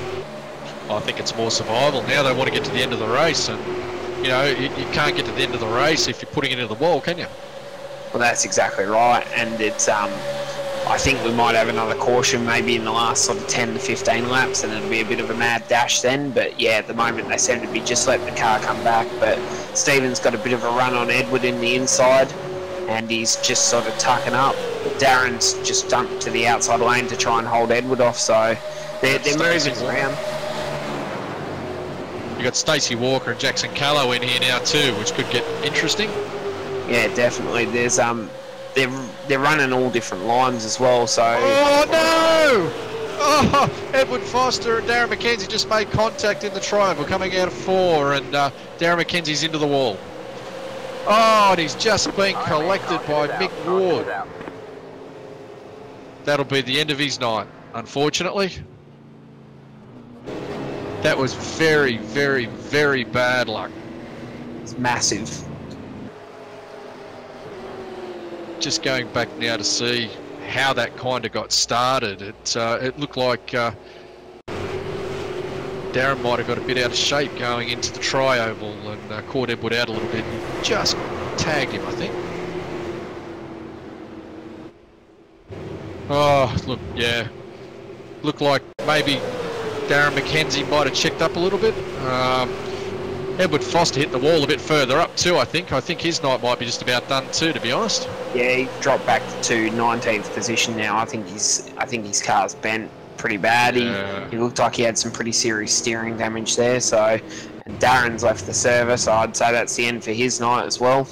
Oh, look, yeah, he hit the wall pretty hard. And he got absolutely cleaned up by Ward, so Mick Ward. So that'll be the end of his night as well, I'd imagine. But where there's a loss, there's a gain, and it opened the door for Stephen Williams now, and he'd be pretty happy with taking the box seat there as they all come down the lane, or a couple of them do. Yeah. So how did you see that? Did you see that as just a racing incident there? I mean, coming through the tri-oval, it was up behind him. It didn't look like he tried to really do too much. Yeah, from what I could see, it seemed to be that Darren may have closed the door before he was quite clear, and there was still a little bit of an overlap, and he fired himself into the outside wall across Edward's bumper, and from there Edward was just a passenger in the whole situation. So I would say it's a racing incident, and especially when you're racing at these speeds in this closer quarters, these things do happen from time to time. So yeah, it's just a shame. They were both very quick, and yeah, same as Gavin Sadler and a few of these other guys. Gee, they've had some bad luck tonight, these quick guys, haven't they? Oh, they sure have, but it's definitely changed the field up a bit now, because Skurlock, Stacey Walker and Matt Quillett are now in the box seat with not pitting, so it'll be interesting to see what they can do with a bit of clear track as well. Well, that's it. I mean, the top 5 cars, top 6 cars, 5 are on 16-lap old tyres, and then you've got Gavin Sadler sitting there in 6th still. So, wow, could he come back? He might be able to come back. We thought he was all over, but this could fall back into his hands if he's lucky. So, I'm just waiting for him to cross the line to see the complete order change. Yeah, so we've got Stacey Walker, Matt Clute, Michael Skurlock, Trevor Scott. He's up 15 places. Gavin Sadler, James Robbie, Darren Lord, Roger Clark, Stephen Williams, and running up to 10 is Jackson Callow. So, interestingly, just sitting back there in 11th is Trent Gosley. He was one of our early pace setters, so he's still sort of there. George Fullerton's back in 14th. He was one of the early pace setters as well, as was Peter Juice, and he's in 16th. So, yeah, it'll be interesting to see. Stephen's got the newest tyres out of everyone in 10th position. So it'll be interesting to see if he can sort of carve his way back through the field with these guys having older tyres. I mean, they're all on 16 lap plus old tyres, so it'd be interesting to see if there's any movement there, or if these guys up front can sort of hold everyone off that's got these fresher tyres behind. Well, Edward Foster's rejoined at the back of the pack there, so I'm guessing he's used his fast repair. Oh, that's good to see. It'd be interesting to see if he can move forward. So the car doesn't look that bad from what I can see, which means, yeah, he's had his fast repair, so can he come back through? This will be an interesting run. He's still got 24 laps to go, so anything can happen in those 24, especially with these guys with older tyres. If they spin it up at the start and cause a big wreck, we could be seeing a massive change here in a few minutes again. Well, we're starting to see some names float to the top that haven't really played much of a part in it, such as Trevor Scott in 4th. He's up from 19th on the grid. James Robbie, Roger Clark. Some of these guys haven't really featured tonight, but they're starting to move to the top. Yeah, that's exactly right, and it'd be interesting to see what their cars are like out front in clean air, and if they've got a good package under them, or if it drops away and it hurts them. So safety car lights are out, and we're just coming into 3, so we're about to find out. Yeah, we're going to keep my eye on Gavin Sadler, car 71. He's had the pace all night, and he's back up into 5th. So, what's he got for everybody? Yeah, I'm not sure. It's I know we had that big wreck with Roger Clark early, but his car looks pretty clean. So, and green flag. Stacey Walker's got a pretty good start there from Matthew Clute, actually. Yeah, and Gavin seems to have a pretty good run on the outside of Skurlock there for 4th at this point in time. Yeah, he does. I'm just having a look through to see if everyone looks to have made the first 2 turns quite cleanly. So let's move back up the front though. It's Stacey Walker from Matthew Clute, Gavin Sadler and Michael Skurlock. And look at that, Sadler straight away, top line, off he goes. Yeah, that's exactly right. Familiar, isn't it? It definitely is. And he's making a run now on Stacey Walker already for the lead.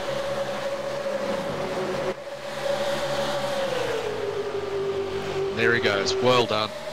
Well, he's at the pace all night, hasn't he? So it shouldn't be a surprise. Exactly right. Oh, Clyde's got up on the inside of Stacey Walker and put him in the fence. Yeah. Oh, and Stephen Williams is involved. Massive wreck, guys. Massive wreck. And it's still going into the trial over the start-finish line. Looks like there's another 4 or 5 cars involved. Yeah, that was definitely caused by Clowett there. He definitely a little bit aggressive into that turn, and yeah, dive bombed him. And Stacey's not happy about it as he's just come over the chat in the race. So yeah, well, you know, he started off in the lead from that last stop, so you know he's got every right to be a little bit annoyed, I guess. Yeah, he wasn't happy with that one. That's yeah, that was a pretty bad move by Clowett by the looks of that. It just pushed straight up into Stacey. Well, it looks like Clute's actually got a bit of damage up the right side. I don't know if it's going to affect him too much. I'm just going back now to have a bit of a look and see what actually transpired and how he did that.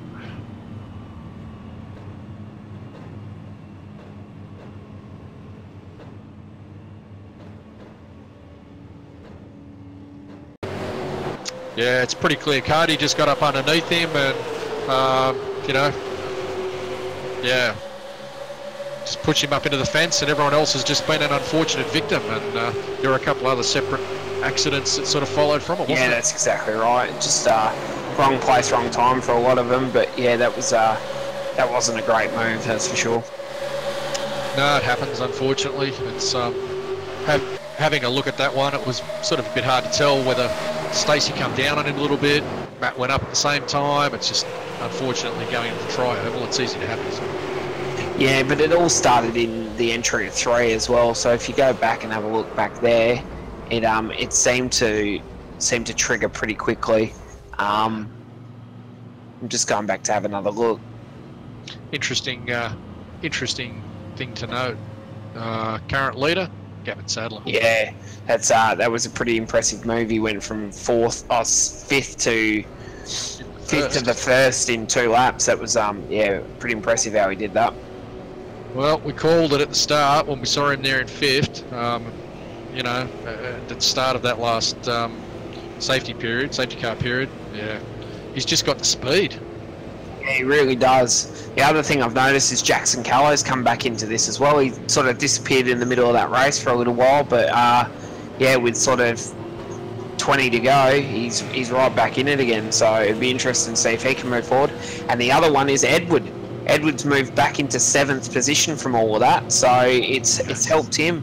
And Stephen Williams, even though he was involved in that, I think he's used his fast repair now and he's in 9th. So yeah, Trent Gosley's just gone into the pits, so he's going to drop out of 8th. But boy, oh boy, I tell you what, not a lot of cars left on the lead lap, is there? no, not at this point in time. It'll be interesting to see how many have still got fast repairs and how many of them are sort of out of that now. So what do we got? Well, looks like we've got 14 cars still on the lead lap. yeah, I'm just just looking back at Stevens, his car's pretty banged up. So yeah, I think he's used his fast repair, and he's looking a little bit like an open wheeler at the moment. So I wonder how far he can move up from there. Less weight.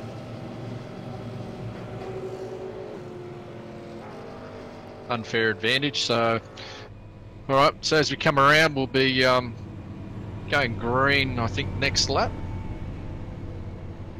Yep, as the guys are just starting to form up and grid into position. There's a couple of very straight cars here still at the moment, but so it'll be interesting to see what they do. Well, the smart ones, how they use their fast repair, you know, keep it for heavy damage like what's happened in some of the bigger wrecks, I guess. Some of the smaller ones you'd wanted to have hung onto it till later in the race. What are we now? Lap 57. So, yeah, running out of time to get up there. There's not many laps left to go. There's only 18 laps to go. That's it. And there's only 9 cars really in this at the moment. So George Fullerton seems to be the last guy that's sort of floating around there. Yeah, so it's a small grid now. So hopefully we get a green flag to the end here. Yeah, well, the other thing too is they might get a little bit aggressive too. So as we come around out of turn 4, the pace car will peel off and we'll be under green again. And Gavin Sedler will lead them away. Green flag, And green flag. Gavin Sadler's got a mega jump there. Yeah, he has, hasn't he? Jackson Callo's given Matt Clute a little bit of a push as well. He's looking pretty racy. Yeah, and Skerlock's down on that bottom groove there, and he seems to be able to hook that bottom quite nicely at this point in time as well. Someone we haven't heard from tonight, Raymond Yeager also joining this fight.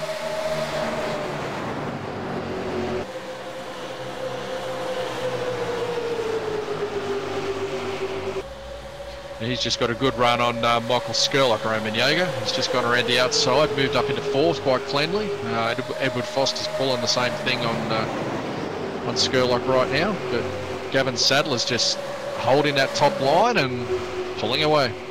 Look who's coming as well. George Fullerton's just starting to get a bit of a run going at the back there as well, so he's coming back into it when it means the most, so let's see what he can do as well.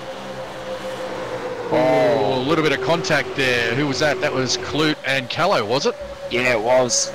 Luckily they've hung on to it. That was a very good effort by Callow not to actually hit the wall then. He must have at least scraped it. Yeah, but look what that's done. That's brought Edward right back up into 3rd position and having to go on Matt now, so... Yeah, that's dropped him right back down into, what, 6th, 7th? Yeah, Callow's dropped back to 7th now.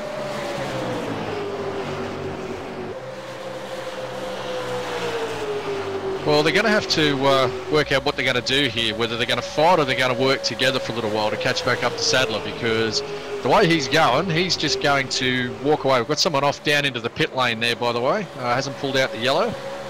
Yeah, Sadler's checked out now. He's over 9/10 in front, so these boys need to start forming up and getting a bit of a train going to pull back in, but I don't think it'll take them long once they get back in. Edward's now cleared him, so it'll be interesting to see if Edward can get a run back to Sadler. Thought I might have seen a few of these guys working a little bit better together, to be honest, especially when you've got someone like Sadler, who they all know doesn't make a lot of mistakes. I would have thought that a couple of these guys that race with him on the AUSCAR circuit would have just worked a little bit together and pushed their way up. But anyway. Yeah, they seem to be all for themselves at the moment, which is... It's interesting to see. You'd think that some of them would help each other, but yeah, it's not going to help any of them at this rate, the way they're racing 2x2. Dwayne Priest has got a bit of a run on Cloet there, so... But Jackson Callow's coming back up, and he wouldn't be happy with what Matt's just done to him, so there might be a bit of retaliation here as well in a minute. A little bit of payback, you think? Oh, definitely. If these boys go anything like they do in the AUSCAR, it's fair game. If they do something wrong by somebody, they'll definitely return the favour at some point. He might save it for a later race. He may do. So we're just watching these guys now. That's what, 3rd, 4th and 5th. See, they're certainly getting nice and close and cosy, aren't they? Oh, definitely. But Edward is pulling in the gap to Sadler. He's down to half a second now. Yeah, he is. He was 0.3 of a second fast the last lap alone. Yeah, he's definitely got his eyes on it. He's hunting him down, so it'd be interesting to see once he gets to him what he can do with him. I have to admit though, I'm watching this little battle between Priest and Callow and Clute at the moment with interest to see how this one shakes out. Yeah, I'm up the front with Edward at the moment. He's down to 2.5 now, so he's right there. So he seems to have the fastest car at the moment by quite a bit. So it'd be interesting to see how quickly he can get past Sadler and sort of hold him off. Yeah, he's reeled him in, hasn't he? Yeah, he's come from nowhere, so that car is firing beautifully at this point in time. Well, it looks like Clute's maybe suffering from the effects of those earlier incidents because Priest and Callow have just checked out and taken off from him. Nicholas Walsh has just passed him as well, and right now he's got Roman Jaeger about to pass him as well, so he's dropping down the order pretty quick. And they're just going to start thinning out now, so I guess the action's at the front between Sadler. Sadler's got loose and Edward's got past him. And Edward has checked out on him very quickly. Half a second in front already.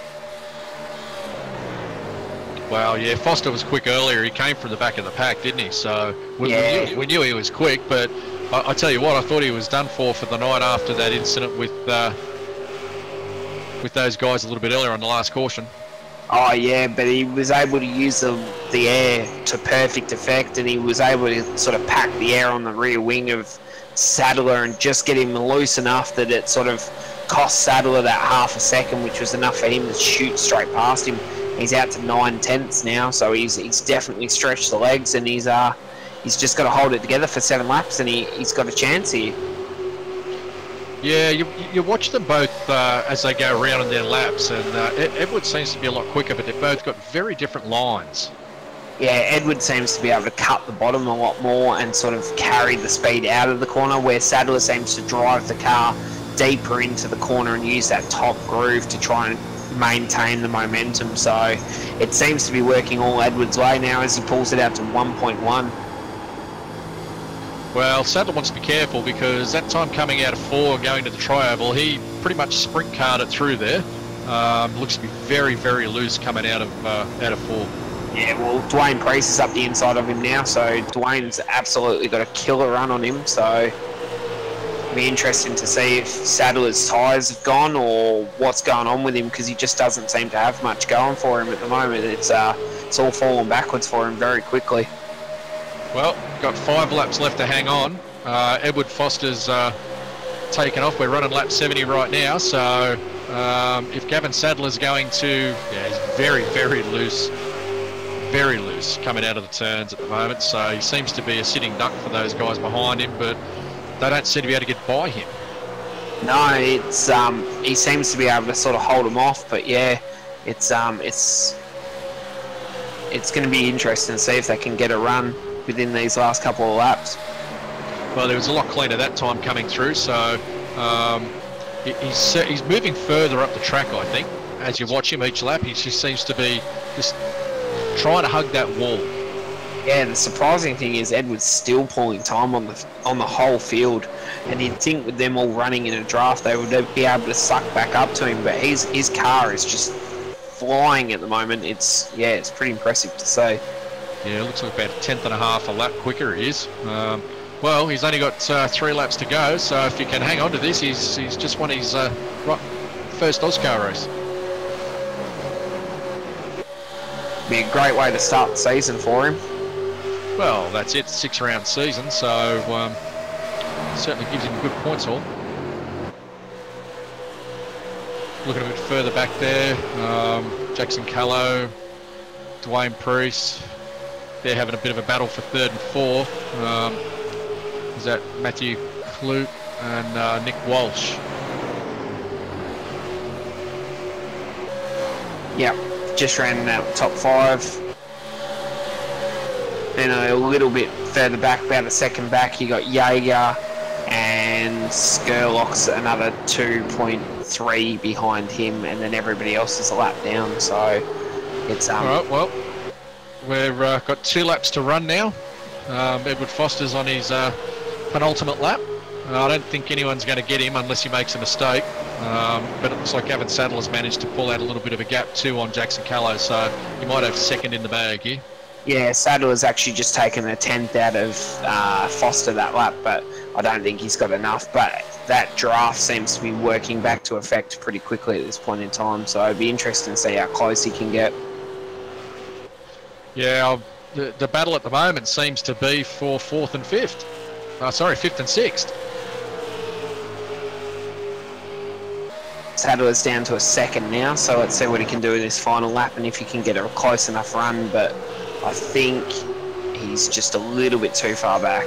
No, there's not a lot in. There's nothing he can do about Edward Foster. Edward Foster played it out very nicely tonight, didn't he? And you know, he'll crossing the line out of 3, coming to Troval, and Edward Foster will take the win, followed by Gavin Sadler, Jackson Callow, Nick Walsh, and Matthew Clute in 5th. Well played by Edward Foster. Dwayne Priest actually finished 4th, Brett and Nick Walsh rounding out the top 5. Okay, yep.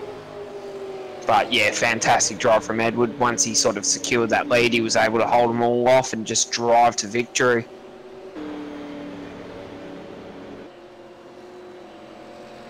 Yeah, well, I guess sometimes having a little bit of bad luck's not always a bad thing.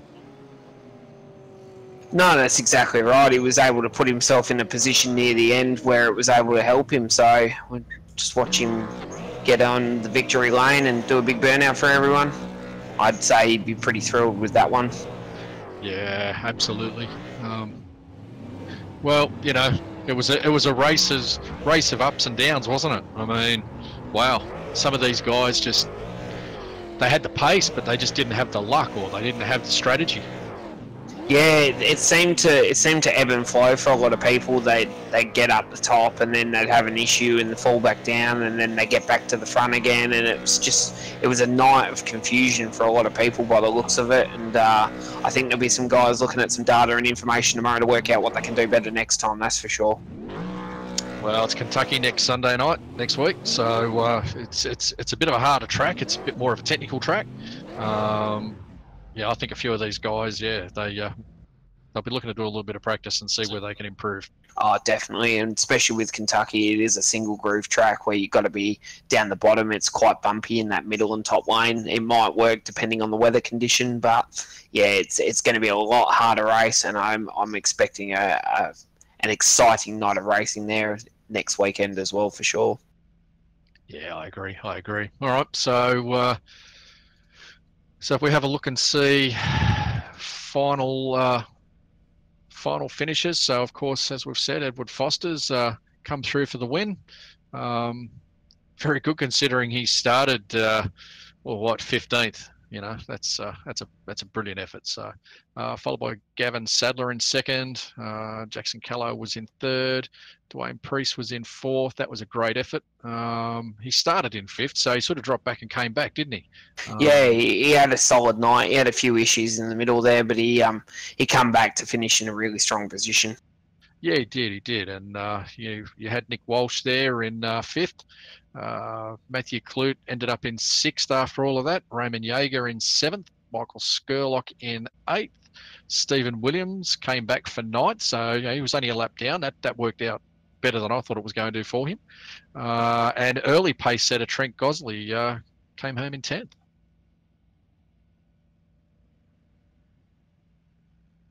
Yeah, it was a fantastic night, and some mixed results, I would say, to where we thought people were going to finish. So it was great racing, but a couple of cautions. But once the guys got sorted out and started working together a little bit more and not being so aggressive and using each other up too early, it definitely turned into a great afternoon of racing.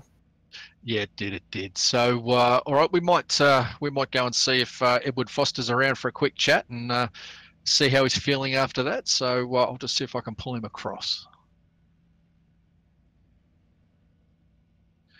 Edward Foster, congratulations, well done. Thank you very much. There was a point there where I didn't think I'd be up here for a second time tonight, but pretty pleased in the end. Wow, wasn't it a night of ups and downs and mixed fortunes. Talk us through what happened after that accident over the back. The one with Mackenzie? Yeah. Yeah, I think he and I got together. I think he was on my inside, and we got together in one of the turns, and I think it damaged him quite badly because he didn't have a lot of straight line pace after that. And I was in behind him, and Steve Williams, I think, saw what was going on, and he's up to the inside. Didn't leave us a lot of space, and I tried to get up and just sort of sit behind Mackenzie and hopefully give us both enough momentum to keep the momentum up and run around the outside of Williams again. He's kind of, I don't know if there was some net code in there or whatever. It certainly didn't look like contact from my point of view, but he's, whatever's happened, he sort of jinked up a little bit, that sort of caused him to check up and come together. And round he went and round I went, and it all turned into a bit of a mess from there. So, yeah. Yeah, it ended pretty bad for him. He got hit pretty hard by Mick Ward as well, and a few other cars started pinballing around. But no, look, I mean, what a night for you. Round one winner. Came from the back. I don't know. What can you say? It came from the back a couple of times actually. So to work your way through there. I mean, there's some guys that I haven't necessarily raced with before, so you don't really know how close you can race with these guys and how close how much room you've actually got to give them. I was trying to do a bit of sizing up of a couple of guys in practice that I wasn't aware of, just to get a bit of an idea of how they run. So it was just one of those where it did get a bit messy from time to time, but obviously on that last restart, we sort of thought, I think we're 5th or something like this, and thinking that probably was going to be able to make a decent run at it, and there's something specific that I actually do with that I've found out works quite well with cold tyres here. So just tried that, and I was able to drive around a few people, and then get on to Gavin, who was running that high line pretty well all night. And there is, while that line can be very fast, there is a little bit of an aero issue if you do get another car up close to you. So that's what I tried to do, sort of get there to close enough to sort of affect his rear wing, and that's what happened. And he got a bit loose, and I was able to take it from there, thankfully. Well, that leads me on to the next question, because in that last stint, we had 28 laps on your tyres. How was the car feeling? Because you had 2 or 3 tenths on everybody else, and you reeled Gavin Sadler in like he was almost standing still. What's the secret? Well, it's actually more down to the draft because of the amount of aero that these cars actually punch. The big hole in the air, the aero is a lot more than say an Xfinity car or a truck or a stock car or anything like that. It's really a really pronounced effect on the straightaways. So I was trying to tuck in behind him on the straights and use a different line to him in the turns, because the flip side of obviously having so much aero on the cars is through the turns you do suffer if you're up behind someone else. So he was running the high line, so I tried to run the low line, keep some nice clean airflow across the front splitter in the turns, and then tuck in behind him on the straights to gain. So I was gaining both in straights and on the turns, which is how I reeled him in. Yeah, no, it looks spectacular from up here, let me tell you. The speed that you pulled him in was really impressive. So, Chris. Yeah, that's exactly right. And then once you were able to sort of get past him, you were able to maintain and actually pull away from him as well. So it was really impressive to see.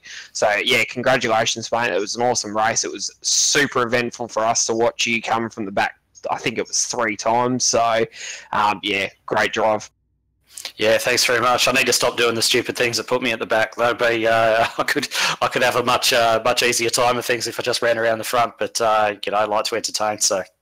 Oh, that's it. And that's what we need. We need somebody to put on a show for us week on week.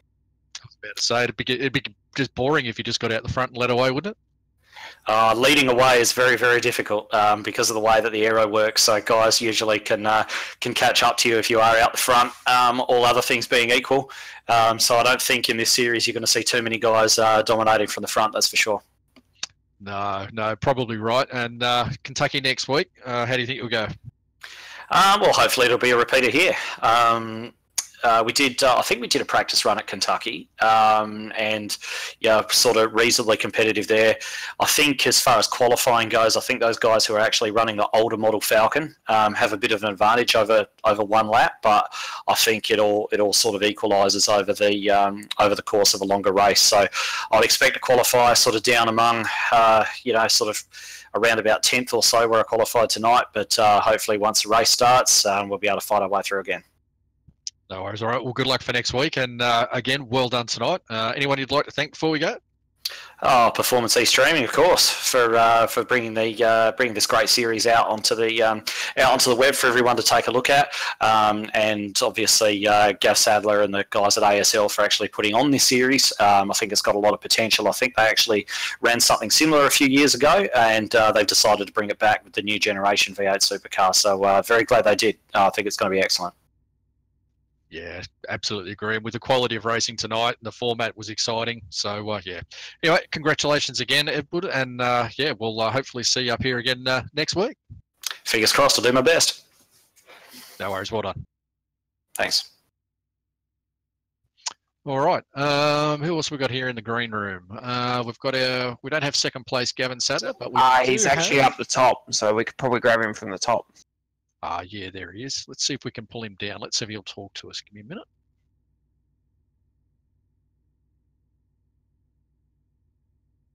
It's Gavin Sadler, Brett Douglas from Performance E-Streaming. How you going?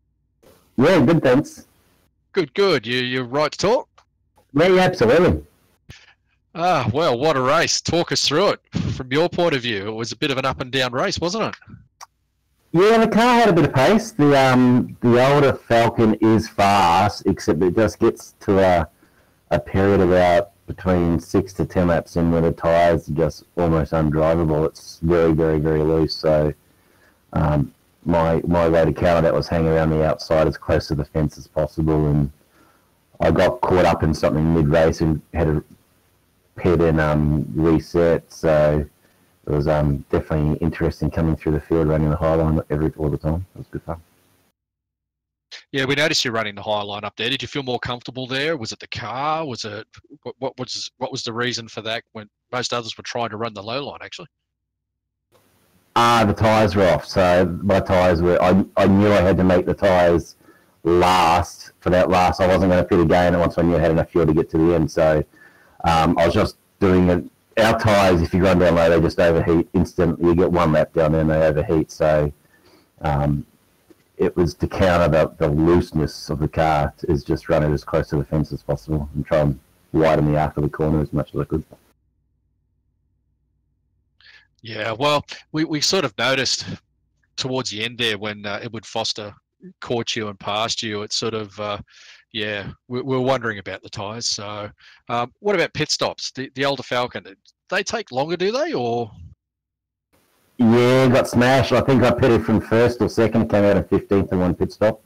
So where the other car fuels and tyres at the same time, ours does one, then does the other. So I had to try and do the race on 2 pit stops. I that's last week. Everybody with the car on the practice night ran out of fuel on the last lap, so I knew the pit window. I had to try and get in there, and because the car takes so long, you want as much green flag running to make those spots back up again.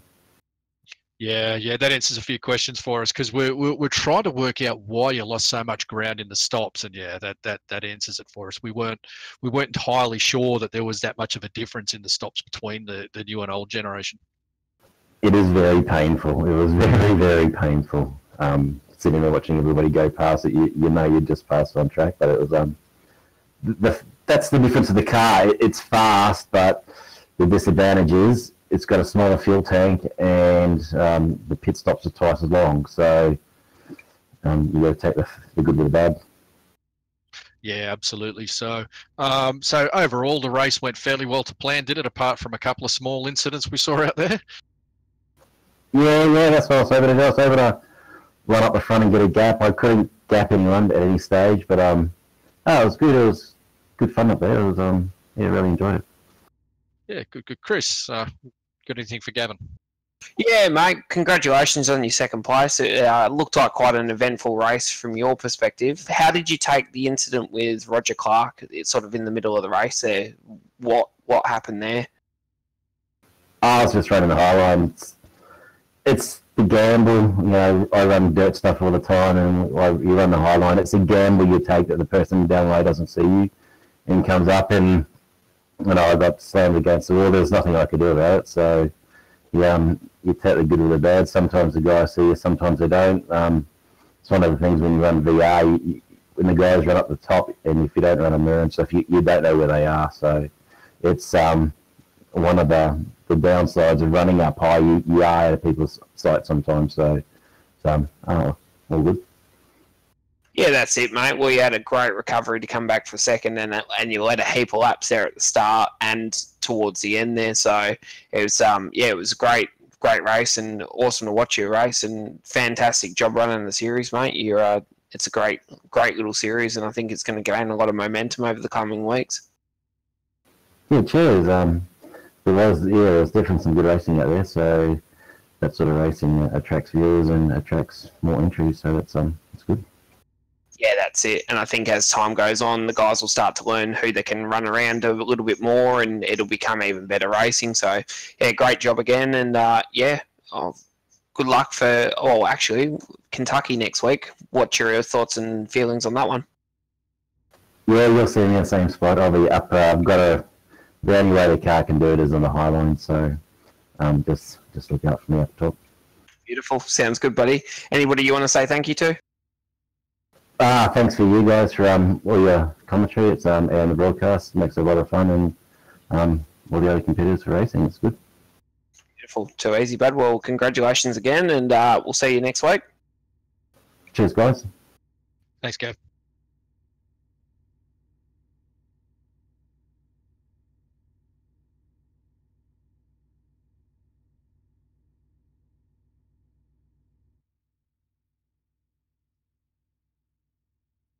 Apparently, I've got to say Trinormous. So it was a pretty Trinormous race tonight, guys. I'm glad that everybody tuned in and enjoyed it, and I promise that next week I'll probably end up saying it again at some point.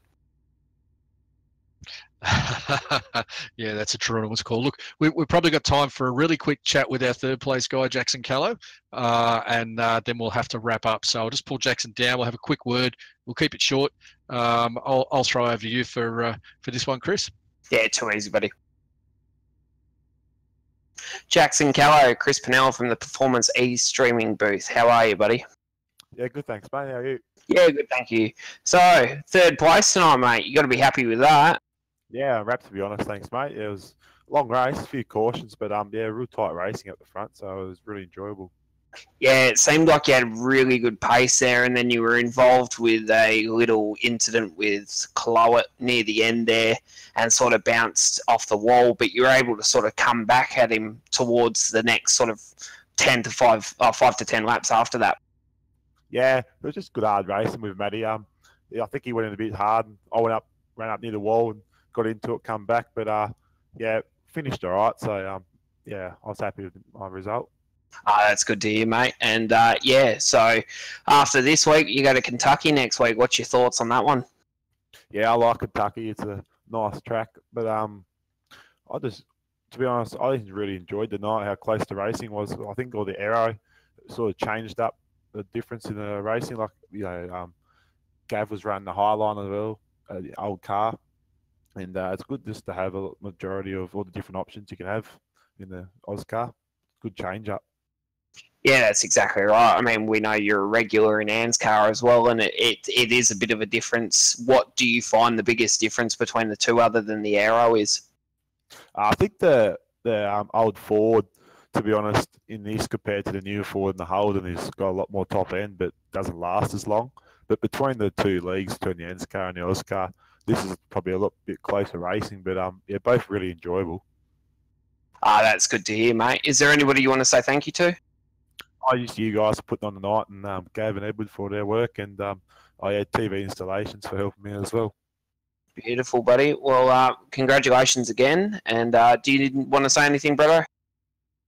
No, you pretty much covered it all. Well done, Jackson. Yeah, it was a good race. You were up there for most of the night.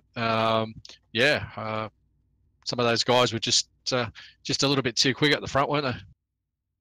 Yeah, Edward, extremely good race. He was nice and consistent. I think he got caught up in a couple of crashes, but he bounced his way back and got up to the front. And Gap was just nice and smooth and consistent as usual, so it was always going to be hard to beat. Yeah, well, that's it. And I mean, if you can run in the top, 2, 3, 4 every race, certainly good points haul, and it's good for the series, isn't it? Yeah, that's exactly right. 6 weeks and every Sunday night, it's just a good way to end the week, to be honest. And nice hard racing with the fellas, and it's pretty enjoyable, to be honest. Everyone gets around each other, so it's good fun. Yeah, no worries. All right. Well, once again, well done, and we'll see you next week at Kentucky. Yeah, thanks again, guys. Congratulations again, mate. Thanks, Jackson. Yes. All right. So, round 1, Charlotte, done. Next week, round 2, Kentucky. Be interesting to see who improves and who doesn't improve, won't it?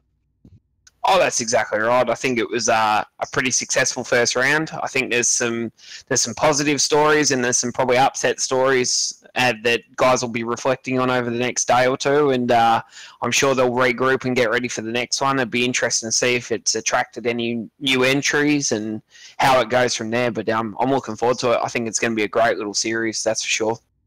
Oh, yeah, look, totally agree. And you'd have to think that a few people learned a few things they didn't know tonight too, with this car on an oval. Bit of a different story for most of them. So, over 6 rounds, it'll be great to see who can learn the most from it and who can come through and mix it up a little bit. Yeah, that's exactly right. It's going to be great. I can't wait to watch it and see how it all turns out. And I've even learnt some stuff running ovals just from watching these guys tonight. So it'll be interesting to see if you can put it into effect with other stuff that we run as well. Absolutely. All right, well, that's about it for us tonight. We might wrap it up. Thanks to Gavin and the team at IRFF for running the AUSCAR series. Next round, next Sunday night, September 23 at Kentucky. Racing starts at 8 o'clock, and from Performance E-Streaming, we'll certainly be there. We'll bid you a good night tonight and see you next Sunday. Good night, Chris. Night, Bretto. Night, guys, and we'll see you next week. All right, bye-bye.